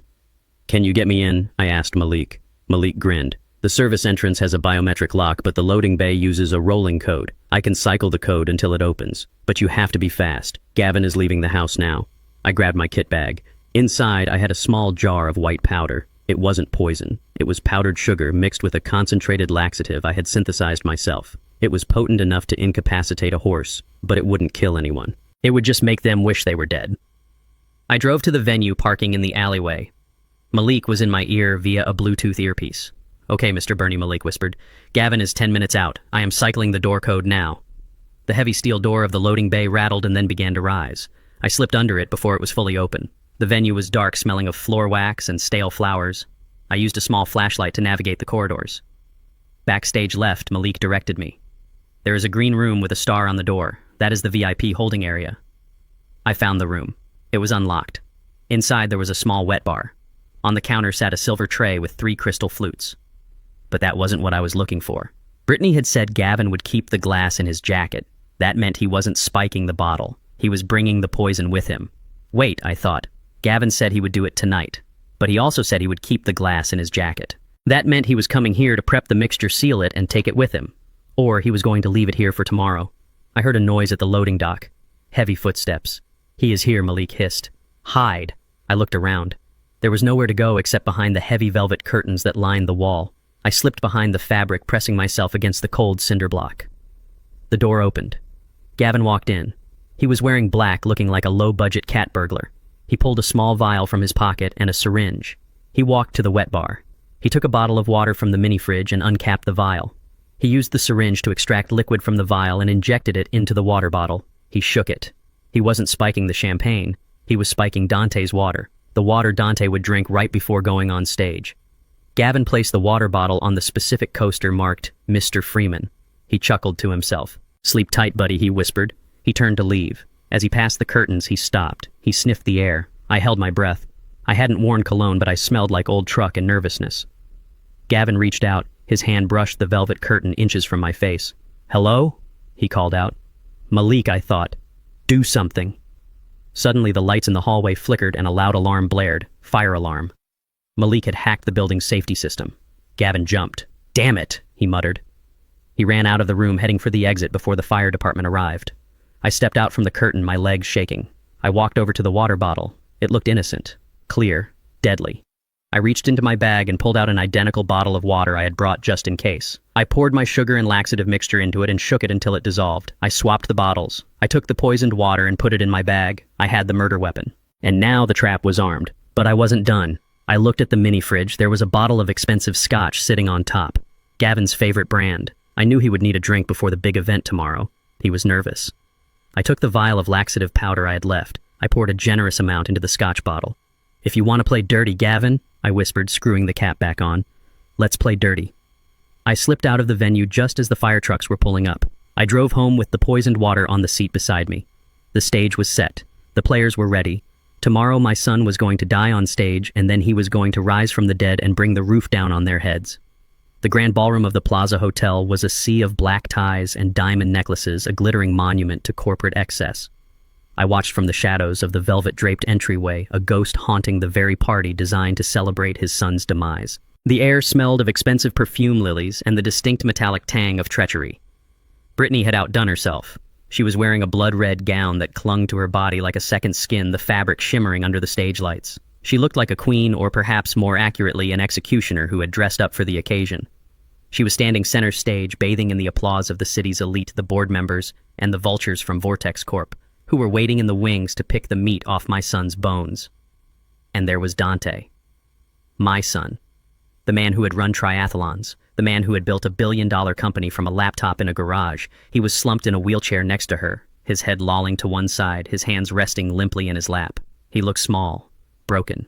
To the 500 people in the room, he was a tragedy, a brilliant mind burned out too soon. To me, he was giving the performance of a lifetime. Standing directly behind him, arms crossed, was Gavin. He was squeezed into a tuxedo that was too tight across the shoulders, looking less like a bodyguard and more like a thug in a rented suit. He scanned the crowd through dark sunglasses even though we were indoors. He was sweating. I could see the sheen on his shaved head even from this distance. He was nervous. He knew that tonight was the endgame. I adjusted the cuffs of my own tuxedo. It wasn't a rental. It was a bespoke piece I had bought 30 years ago for a state dinner at the White House, preserved in a garment bag for a life I thought I had left behind. It fit a little looser now, but it still commanded respect. I checked my pocket. The flash drive was there. The remote for the projector was there. Through the earpiece I wore, I heard Malik's voice. "We are live, Mr. Burney. I have control of the AV system. The mic is hot whenever you are ready." "Not yet," I whispered. "Let them drink." On stage, Brittany signaled to a waiter. A silver tray appeared. On it sat a single crystal flute of champagne. The bubbles rose in a frantic column. This was it. The toast. The final nail in the coffin. Brittany took the glass. She bent down, placing a hand on Dante's shoulder with a tenderness that made my stomach churn. She whispered something in his ear. I knew what she was saying. "Drink this, or you die." She held the glass to his lips. Dante's hand came up trembling violently. He took the stem. He looked at the liquid. He knew what was in it. Fentanyl. Or something close to it. Enough to stop his breathing before the applause died down. He brought the glass to his mouth. The room went silent. Everyone was watching the fallen king take his last sip of glory. Dante tilted the glass. Liquid touched his lips. Then he jerked.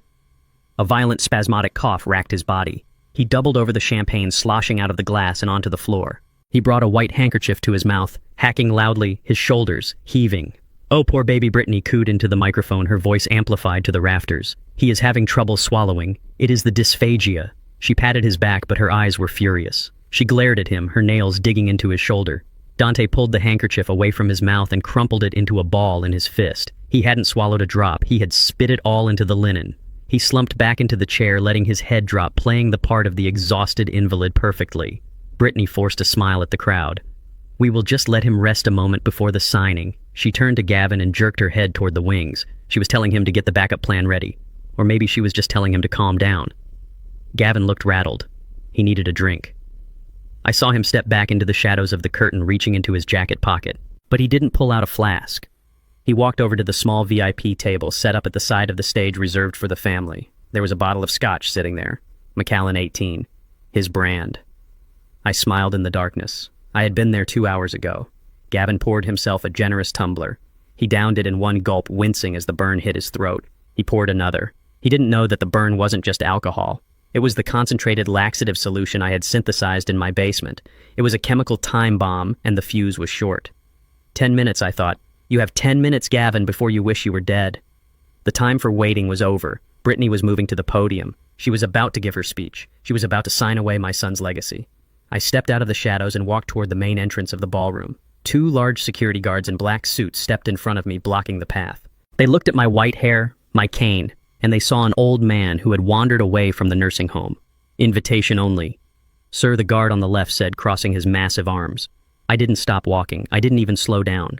I reached into the inside pocket of my tuxedo, the guards' tensed hands moving toward their earpieces. I didn't pull out a weapon. I pulled out a heavy card made of brushed titanium. It had the Biogen logo etched into it, and below that, 3 words, "Founding Shareholder, Class A." I held it up. The light caught the metal. The guard looked at the card, then at me. His eyes widened. He recognized the clearance level. This wasn't just a VIP pass. This was a key to the kingdom. I am not a guest son. I said, my voice low and hard as granite. I am the reason you have a paycheck. Step aside. The guard hesitated for a fraction of a second, then stepped back, unhooking the velvet rope. "My apologies, sir. We didn't know." "Nobody knows," I said, walking past him. "That is the point." I entered the ballroom. The lights were dimmed, focused entirely on the stage. Brittany stood in the spotlight, looking like a diamond immersed in blood.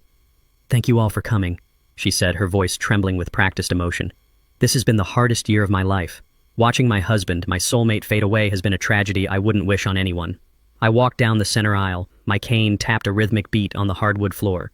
Click, click, click. But even in darkness, she continued, "We must find light. Dante built this company to save lives. And though he can no longer lead us, he wants to ensure that his work continues. That is why, with a heavy heart, we have decided to partner with Vortex Corp." Murmurs rippled through the crowd. This was it, the surrender. I kept walking.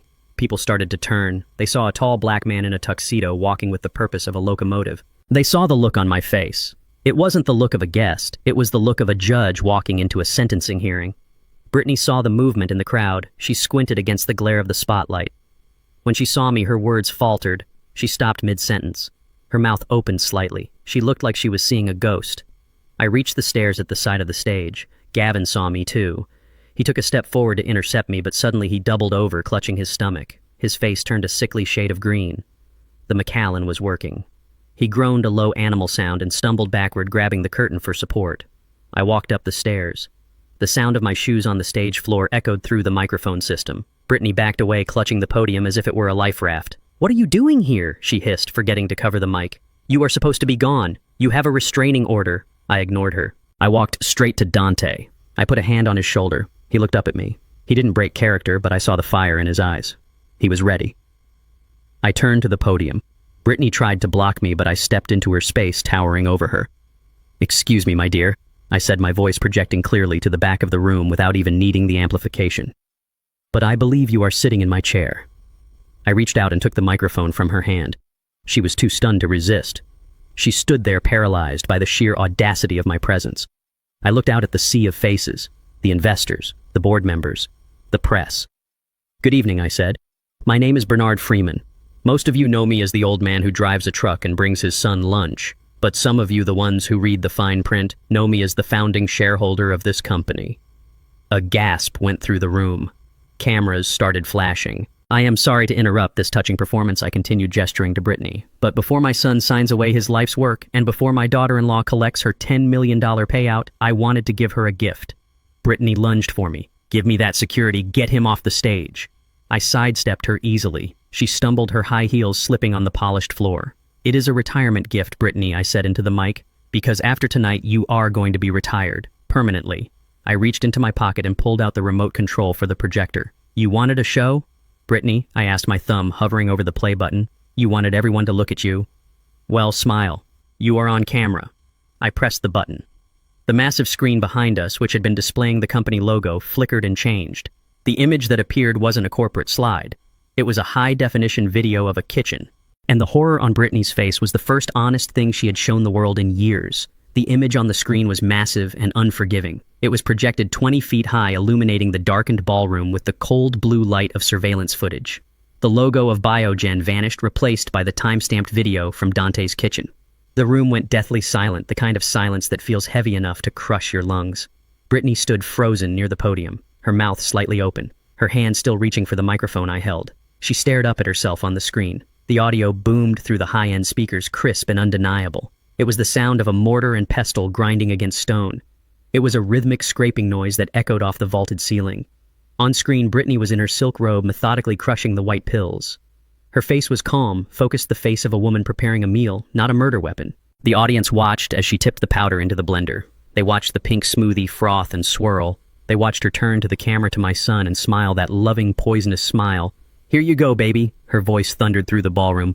"Drink up, it is good for you." A collective gasp rippled through the crowd. It started in the front row and swept back like a wave. But I wasn't done. I pressed the button on the remote again. The scene shifted. Now it was the bedroom. The image was grainy but unmistakable. Brittany and Gavin were tangled together on the bed, laughing. The audio was even clearer this time. "He is a vegetable," Brittany's voice sneered from the speakers. "We keep him alive for 90 days, get the power of attorney, and then pull the plug." The investors from Vortex Corp, who had been sitting in the front row looking smug, suddenly looked like they wanted to vomit. They were realizing that the company they were about to buy was the centerpiece of a homicide investigation. I saw one of them frantically typing on his phone, likely telling his legal team to shred any document with Brittany's name on it. Then came the final clip, the audio from the night before. Brittany's voice hissing through my mail slot. "If you do not sign that waiver, Dante is going to have a terrible accident. Just a broken body at the bottom of the stairs." The brutality of it was absolute. There was no context missing. There was no ambiguity. It was a confession broadcast in high definition to the people whose opinion she valued most in the world. I looked at Brittany.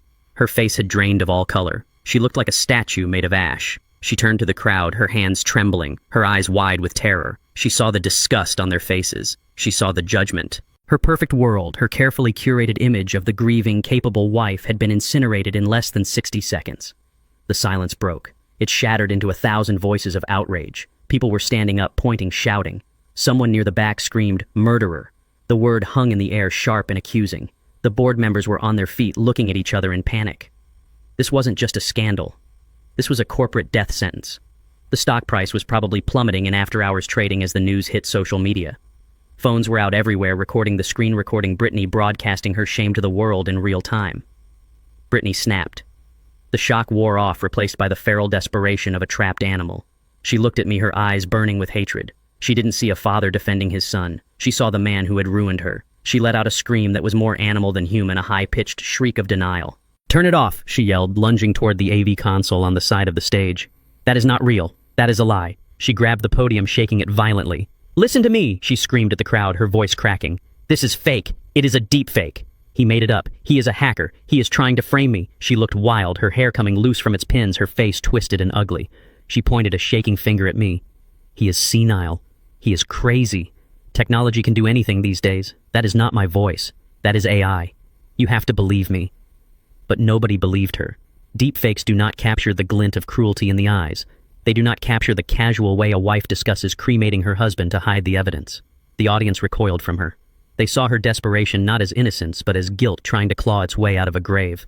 "Turn it off," she screamed again, rushing toward me. "Give me the remote. Give it to me now." She was fast. She crossed the distance between the podium and where I stood in 3 strides, her hands clawed, reaching for my face. She wanted to hurt me. She wanted to silence the source of her destruction. I didn't flinch. I didn't step back. I stood my ground, planting my feet on the stage I had claimed. As she reached for me, I didn't grapple with her. I used her momentum against her. I stepped to the side, pivoting on my heel, and brought my arm up in a sharp, disciplined block I had learned 40 years ago in self-defense training at the academy. I caught her wrist, redirecting her force, and pushed her back. It wasn't violent, it was dismissive. She stumbled her heels, slipping on the polished wood, and fell hard onto her hip. She looked up at me, shocked that the old man she had bullied was standing over her like a tower of granite. I brought the microphone to my lips. My voice was calm, steady, the voice of a man who deals in facts and chemical certainty. "You think I am just a senile old black man you can push around," I said, my words echoing through the hall. "You think I spent my life sitting on a porch. You forgot to check my file, Brittany. I was analyzing toxins and hunting killers when you were nothing more than a concept. I spent 30 years putting people smarter than you behind bars. You didn't marry into a family of victims. You married into a family of survivors. And you picked a fight with the wrong father." Brittany scrambled backward, crab walking away from me, her eyes darting around for an ally, for Gavin, for anyone. But Gavin was gone, doubled over in the wings, retching. She was alone on center stage, illuminated by the spotlight of her own crimes. Then movement caught the corner of my eye. Dante. He was moving. The crowd gasped again as they saw the man in the wheelchair sit up. He didn't struggle. He didn't look weak. He placed his hands on the armrests and pushed himself up. He stood tall, his tuxedo fitting him perfectly, his spine straight. He reached into his pocket and pulled out the white handkerchief he had used to spit out the poisoned champagne. He looked at it for a moment, then dropped it to the floor. It landed softly, a white flag of surrender he was refusing to wave. Dante took a step forward. He looked at his wife, who was cowering on the floor. His face was a mask of cold fury. He didn't look heartbroken. He looked resolved. He looked like a CEO firing an embezzler. "Brittany," he said, his voice strong, devoid of the slurring she had forced upon him for days. His voice filled the room without a microphone. Brittany looked up at him, hope flickering in her eyes for a second. "Dante. Baby, tell them. Tell them I love you. Tell them this is a mistake." Dante shook his head slowly. "The curtain is down, Brittany. The play is over. I saw the videos. I heard you selling my company. I heard you planning my funeral." He walked over to her, looming over her as she had loomed over him in his hospital bed. "You are fired," he said, the words cutting through the silence like a blade. "You are fired from this company. You are fired from this marriage. And you are fired from my life." He turned his back on her, facing the crowd, facing me. "Security," he called out. "Please remove this trespasser from the building and call the police. I believe we have a murder attempt to report." The crowd erupted into chaos, but I just stood there looking at my son, knowing that we had won. But the cornered animal wasn't done yet. I saw Brittany's hand move toward the table where the fruit display sat. I saw the glint of silver. The knife. Panic is a volatile chemical reagent. When you heat it with exposure and pressurize it with inevitability, it explodes. Brittany did not think. She reacted with the primal violent instinct of a predator whose leg is caught in a steel trap. Her hand snatched a silver paring knife from the fruit display on the VIP table. It was a small blade meant for slicing lemons for cocktails, but in the hand of a desperate woman, it was lethal. She lunged. She didn't go for me. She went for the leverage. She threw her arm around Dante's neck, dragging him backward. The blade pressed against the soft skin of his throat, right over the jugular. "Back off," she screamed, her voice shredding the stunned silence of the ballroom. "I will cut him. I swear to God I will open him up right here." The crowd gasped as one terrified organism and surged backward, overturning chairs and dropping champagne flutes. The sound of shattering crystal echoed like gunfire. Dante stiffened in her grip. He didn't struggle. He knew that one wrong move would turn a threat into a massacre. He looked at me, his eyes wide, communicating a silent message. "Stay calm, Dad." I froze, raising my hands slowly. The security guards who had been rushing the stage skidded to a halt, their hands hovering over their holsters. They were useless now. A shot would risk hitting Dante. The standoff was absolute. Brittany was hyperventilating, her chest heaving against Dante's back, the knife trembling against his skin. A thin line of red appeared on his neck where the blade bit in. She was losing control of her motor functions. She was going to kill him by accident if she didn't do it on purpose. "You are not going to leave here, Brittany," I said, keeping my voice low and hypnotic. "The exits are blocked. The police are outside. Put the knife down." "No!" She shrieked, backing toward the service exit, dragging Dante with her. He stumbled, his legs still weak from weeks of being bedridden, but she yanked him up with hysterical strength. "We are leaving. Gavin, Get the car. Gavin, she looked toward the wings of the stage where Gavin was still leaning against the velvet curtain, clutching his stomach. He looked pale, sweating profusely, but the adrenaline of the situation seemed to snap him back into focus. He saw Brittany, he saw the knife, and he realized that their exit strategy had just become a hostage situation. Gavin reached into his waistband. He didn't pull out car keys. He pulled out a matte black semi-automatic pistol. It was a ghost gun, untraceable, the kind of weapon a man with a felony record carries when he has nothing left to lose. "Everyone get back!" Gavin roared, stepping onto the stage. He raised the gun, sweeping the barrel across the front row of the audience. The board members of Biogen dove under the tables. The scream that tore through the room was deafening. He pointed the gun at the ceiling and fired. Bang! Plaster rained down from the vaulted ceiling. The smell of cordite mixed with the expensive perfume. The room went silent again, a terrified, ringing silence. "Clear a path!" Gavin yelled, his face slick with sweat. His teeth gritted in a grimace that looked like pain, but read as aggression. "We are walking out the back. Anyone moves, I start putting bodies on the floor." He moved to flank Brittany, aiming the gun at me. "You first, old man." Gavin spat. "Back up, or I will put a hole in your chest." I looked at the gun. Then I looked at Gavin. I saw the way his hand was shaking. I saw the way his knees were knocking together, not from fear, but from a biological imperative that was about to override his tactical training. I didn't step back. I stood my ground, staring him down with the clinical detachment of a scientist observing a lab rat. "You do not want to pull that trigger, Gavin," I said calmly. "Shut up," he growled, doubling over slightly as a cramp seized his abdomen. He groaned, shifting his weight.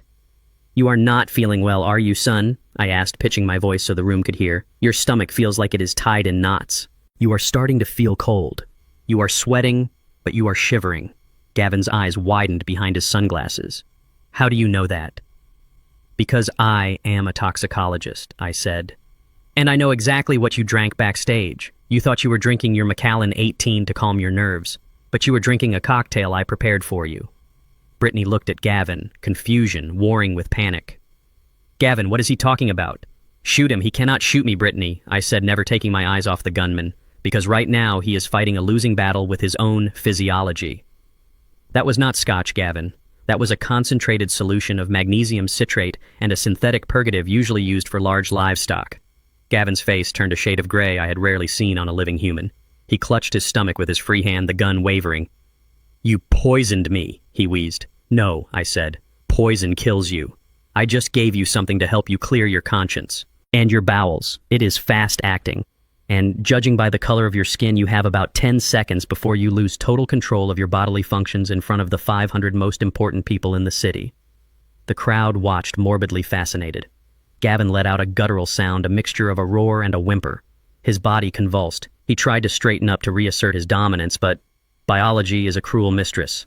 A loud, wet sound echoed through the silent ballroom. It was unmistakable. It was the sound of a man losing his dignity in the most absolute way possible. Gavin's knees buckled. He dropped the gun. It clattered to the floor, sliding away from him. He fell to his hands and knees, groaning in agony and shame, curling into a fetal position as the chemical reaction I had engineered took full effect. The smell hit the front row instantly. People gagged and recoiled. The tough enforcer, the man with the gun, was reduced to a sobbing, shivering mess on the floorboards. It was a humiliation so complete, so public, that it stripped him of any power he thought he had. He wasn't a threat anymore. He was a biological hazard. Brittany stared at her lover, her eyes wide with horror. She was alone. Her muscle was gone. Her plan was gone. Her leverage was slipping. She looked at me then, at the gun lying 10 feet away. For a second I saw her calculate the distance. She tightened her grip on the knife, pressing it harder into Dante's neck. A drop of blood rolled down his white collar. "Stay back," she screamed, her voice cracking. "I will kill him. I have nothing to lose." She was right. She had nothing to lose, which made her more dangerous than Gavin. But she had forgotten who she was holding. She was holding Dante Freeman, my son. And he wasn't a vegetable anymore. Dante had been waiting. He had felt her grip loosen when Gavin fell. He had felt her shift her weight. Now. Dante didn't try to pull away. He moved into the blade. He grabbed her wrist with his right hand, ignoring the bite of the steel, and twisted. He used his body weight, dropping his center of gravity and driving his elbow backward into her solar plexus. It was a move I had taught him in the backyard when he was 12 years old, protecting himself from bullies. Brittany gasped, the air leaving her lungs in a whoosh. Her grip failed. The knife clattered to the floor. Dante spun around. He didn't run. He grabbed her by the shoulders. She tried to claw at his face, her nails seeking his eyes, screaming like a banshee. But Dante was fueled by months of betrayal and the adrenaline of survival. He swept her legs out from under her, slamming her onto the hardwood stage. He pinned her down, his knee on her chest, his hand holding her wrists above her head. "It is over, Brittany," he shouted in her face. She thrashed, spitting at him, cursing him, her face twisted into a mask of pure hatred. "Get off me. You are weak. You are nothing without me." Dante looked down at her. He looked at the woman he had loved, the woman he had trusted with his life. And then he looked up at me. He nodded. The doors to the ballroom burst open. Not the service doors this time. The main doors. Police. "Drop the weapons." Chief Marcus Sterling led the charge, his badge gleaming under the stage lights, a squad of uniformed officers fanning out behind him. They swarmed the stage. They stepped over the groaning, incapacitated form of Gavin, kicking the gun away. They moved to Dante and Brittany. Dante stood up, raising his hands, backing away from his wife. Two officers grabbed Brittany, hauling her to her feet. She kicked and screamed, shouting obscenities that made the socialites in the audience cover their ears. They slapped the handcuffs on her wrists. The click of the metal locking was the most satisfying sound I had heard in years. Another pair of officers approached Gavin. They looked at him with disgust, hesitant to touch him. They dragged him up, cuffing him as he sobbed. His pants ruined his tough guy persona, dissolved in a puddle of his own making. Marcus walked up to me on the stage. He looked at Gavin, then at the projector screen where the evidence was still frozen, and finally at me. "You certainly know how to throw a party, Bernie," he said, holstering his weapon. I adjusted my tuxedo jacket. "I told you, Marcus. I just wanted to make sure there was no doubt."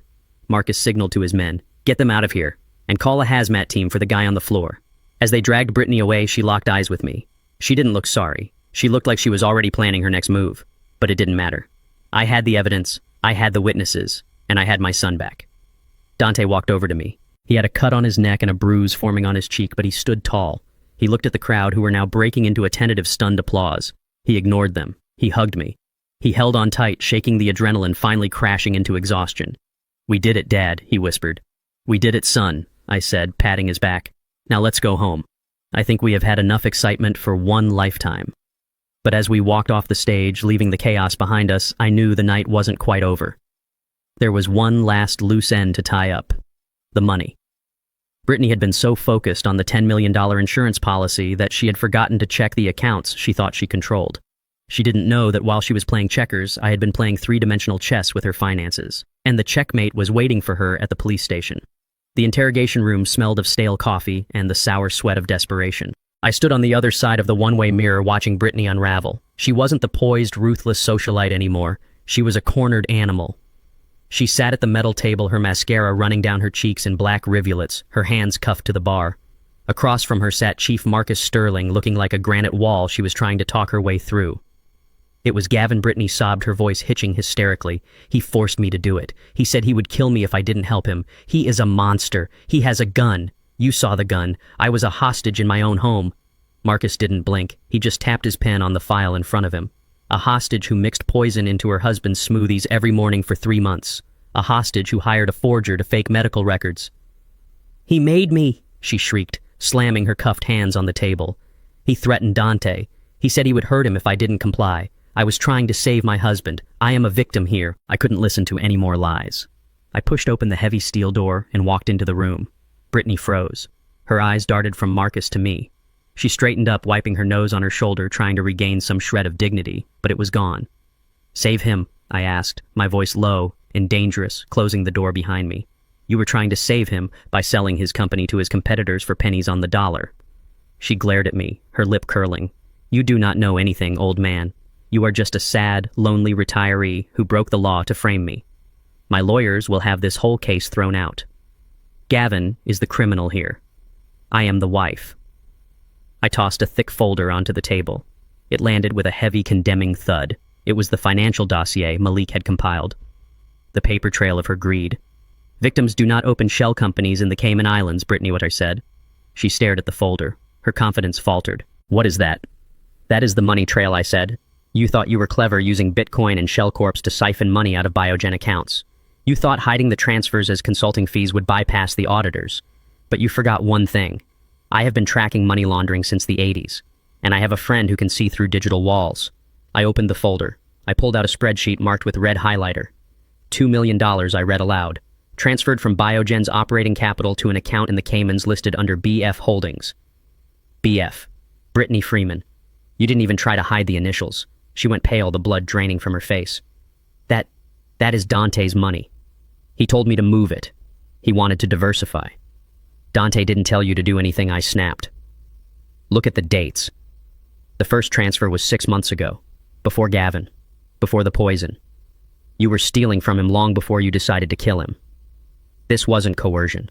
This was a long con. You were draining him dry while you smiled in his face and made him breakfast. Marcus leaned forward, his voice hard. That is embezzlement, Brittany. Wire fraud. Money laundering. Even if the attempted murder charge somehow doesn't stick, which it will, these financial crimes carry a mandatory minimum of 20 years in federal prison. And we have the receipts. We have the IP logs. We know it was you logging in from your iPad in the kitchen while Dante was sleeping. Brittany stared at the papers. The victim mask fell away, shattering on the floor. Her face twisted into a snarl of pure entitlement. He deserved it, she spat. He was obsessed with that stupid company. He never had time for me. I wanted a life. I wanted to travel. I wanted things. And he just wanted to save the world. It was pathetic. I earned that money dealing with his neglect. So you decided to kill him for the insurance money, I asked. 10 million was just the start, she hissed. Vortex was going to give me a board seat. I was going to be rich. I was going to be someone, not just the wife of the genius. I looked at her, really looked at her, and I felt a strange sense of pity. Not for her situation, but for her soul. She was so hollow. She was so consumed by what she didn't have that she missed everything she did. You were so busy counting pennies. You missed the gold mine, I said quietly. What are you talking about? She asked, her eyes narrowing. I pulled another document from my jacket pocket. It wasn't evidence. It was a deed to a trust. You called me a broke old man, I said. You laughed at my truck. You laughed at my house. You thought I was nothing because I didn't wear my wealth on my sleeve. I slid the deed across the table. It sat there between us, a piece of paper worth more than her life. This is the portfolio for the Freeman Family Trust, I said. It contains $15 million in commercial real estate assets across 3 states. Apartment complexes, warehouses, land. I built it over 40 years. Not with government money, but with smart investments. Brittany looked at the paper. Her eyes scanned the valuation. $15 million. Her mouth fell open. She blinked, unable to comprehend the numbers. I was saving it, I continued. I was saving it for Dante's children, for my grandchildren. I was going to gift it to them on their 18th birthdays. I was going to hand over the keys to the kingdom. I leaned in close, so close I could see the pupils of her eyes dilate in horror. If you had just been a good wife, if you had just loved my son, if you had given me a grandchild instead of a murder plot, all of this would have been yours to manage one day. You wouldn't have had to steal 2 million. You would have had access to 20. You would have been the matriarch of a dynasty. Brittany started to shake. A low keen started in her throat. She looked at the deed, then at the evidence of her theft, then at me. The magnitude of her mistake was crushing her. She had killed the goose that laid the golden eggs because she was too impatient to wait for breakfast. 15 million, she whispered, her voice trembling. Plus the company, I added. Plus Dante's love. You had it all, Brittany. You won the lottery and you tore up the ticket because you wanted to steal the change from the cashier's pocket. She screamed. It wasn't a scream of fear. It was a scream of pure, agonizing regret. She lunged against the cuffs, rattling the table, her face contorted in greed and loss. Why didn't you tell me, she shrieked, her face turning red. Why did you dress like a bum? Why did you drive that piece of junk if I had known you were rich? She stopped realizing what she was saying, but she couldn't stop the truth from pouring out. I would have been nice to you. I would have waited. Why didn't you say something? I stood up, adjusting my jacket. I looked down at her with the cold indifference of a scientist examining a failed experiment. Because money is a tool, Brittany, I said. It is not a character trait. I didn't tell you because I wanted to know who you really were. And I found out. I turned to the door. You are not family, I said. You are a parasite. And the thing about parasites is that they kill the host if you don't cut them out. Well, consider yourself excised. No, she screamed as I walked out. Come back. We can make a deal. Bernie, Dad. I closed the heavy steel door, cutting off her voice. The silence in the hallway was beautiful. Marcus walked out behind me. He shook his head. That was cold, Bernie, he said. It was necessary, I replied. She needed to know what she lost. Not just freedom, but the future. And not just her future, but the future she stole from my son. 6 months is a long time in the world of business, but it is a blink of an eye in the process of healing a human body that has been systematically poisoned. For the first few weeks after the arrest, Dante was a ghost. The chelation therapy I administered to strip the heavy metals from his blood left him weak, shaking, and exhausted. I sat by his bed in my guest room, watching him sweat out the toxins, feeding him broth, and reading him the financial reports he was too weak to hold. But the Freeman blood is stubborn. Slowly, the color returned to his cheeks. The tremors in his hands stopped. The fog in his eyes cleared, replaced by a sharpness that was colder and harder than before.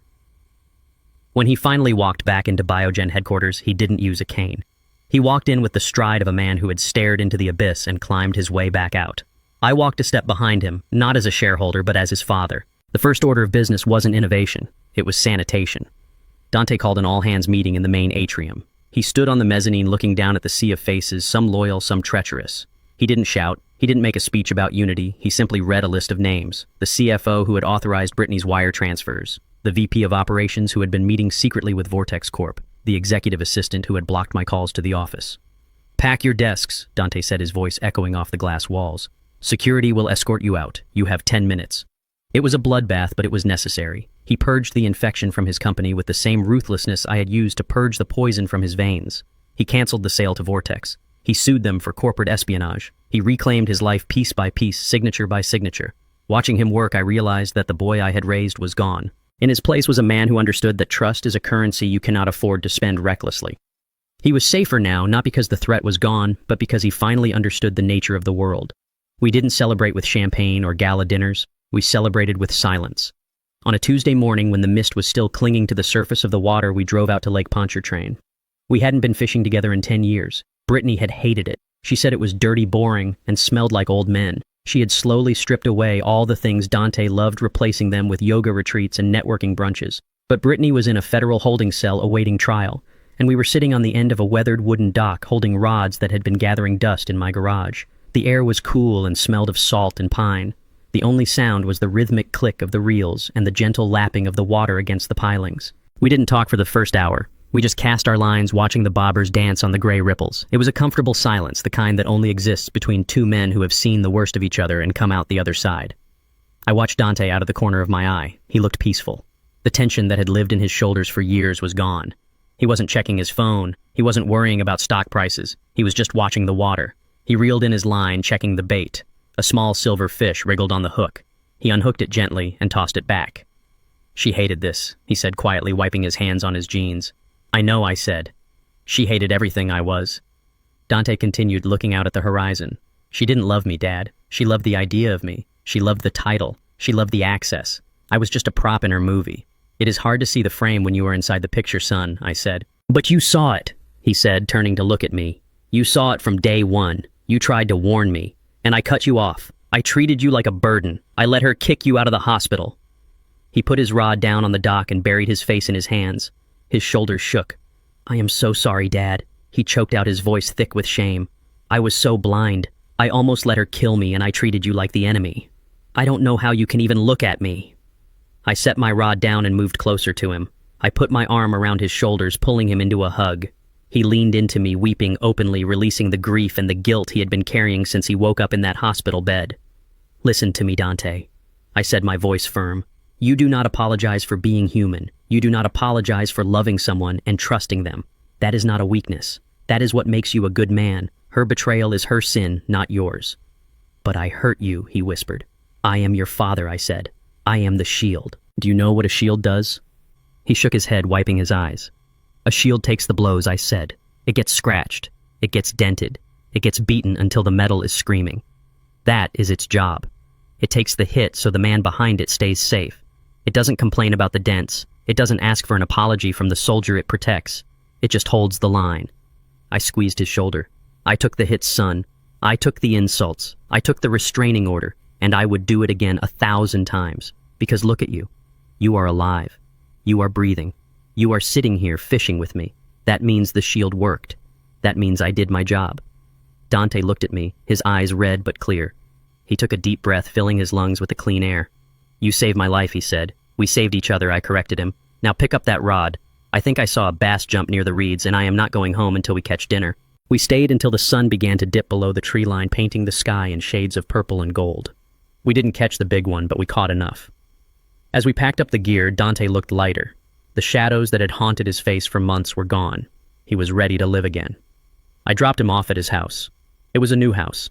He had sold the glass fortress in Oak Creek Estates the week after the trial. He couldn't live in the crime scene. He had bought a smaller, warmer place closer to the city with a big kitchen and a guest room he insisted was mine whenever I wanted it. I watched him walk to the front door. He waved before disappearing inside. He was safe. He was strong. My watch was ended. I climbed back into my old Ford truck. The engine roared to life with a familiar rattling cough. It was a beat-up old thing, rusted around the wheel wells, but it ran. It was reliable. Just like me. I drove through the city streets, watching the lights flicker on in the twilight. I drove past the fancy restaurants where Brittany used to spend my son's money. I drove past the courthouse where she would spend the next 20 years of her life. I pulled into the driveway of my small bungalow. It wasn't a mansion. It didn't have a security gate or a swimming pool. It was just a house. But it was mine. And it was paid for. I got out and walked around to the back of the truck. I opened the tailgate. Sitting there nestled between a toolbox and a spare tire was a wooden crate. I unlatched the lid. Inside, nestled in custom-cut foam, was my mass spectrometer, my microscope, and my collection of reagents. I had cleaned every lens. I had sealed every bottle. I had wiped away the residue of arsenic and digitalis, the tools of my trade, the weapons of my war. I ran my hand over the cold metal of the microscope. I had thought I was done with this life. I had thought I could just be Bernie the retiree, the chess player, the grandfather figure. But the world had reminded me that evil doesn't retire. It just changes its face. It hides in lunchboxes and smiles in wedding photos. I closed the lid and locked the latch. I wasn't going to throw it away. I wasn't going to sell it. I was going to keep it right here. I walked into my house and turned on the radio. A smooth jazz saxophone filled the room, replacing the silence. I sat in my armchair and poured myself a cup of tea. I wasn't lonely. I was vigilant. I smiled, taking a sip. Brittany had called me a senile old man. She had underestimated me, and that was her fatal mistake. I am not just an old man. I am a father, and God help the next person who tries to hurt my family, because the shield is dented, but it is not broken, and the sword is always within reach. I closed my eyes and listened to the music, letting the peace of the empty house wash over me. I was ready to rest, but I was also ready for the knock on the door. Because if the devil ever came back to my town, he was going to find Bernie Freeman waiting for him, and next time I wouldn't need a lunchbox to catch him. We often assume that family is a sanctuary, but sometimes the greatest danger lies within the walls of our own homes. My son almost paid the ultimate price for blind trust, mistaking a predator for a partner. Through this nightmare, I learned that a father's duty doesn't end when his child becomes a man. We remain the silent sentinels, the shields ready to take the blows. True strength isn't about how loud you shout, but how far you are willing to go to protect the ones you love. Never underestimate the quiet ones, for we are often the only thing standing between our children and the abyss. If you believe in protecting your family at all costs, hit that like button and subscribe for more stories of justice served.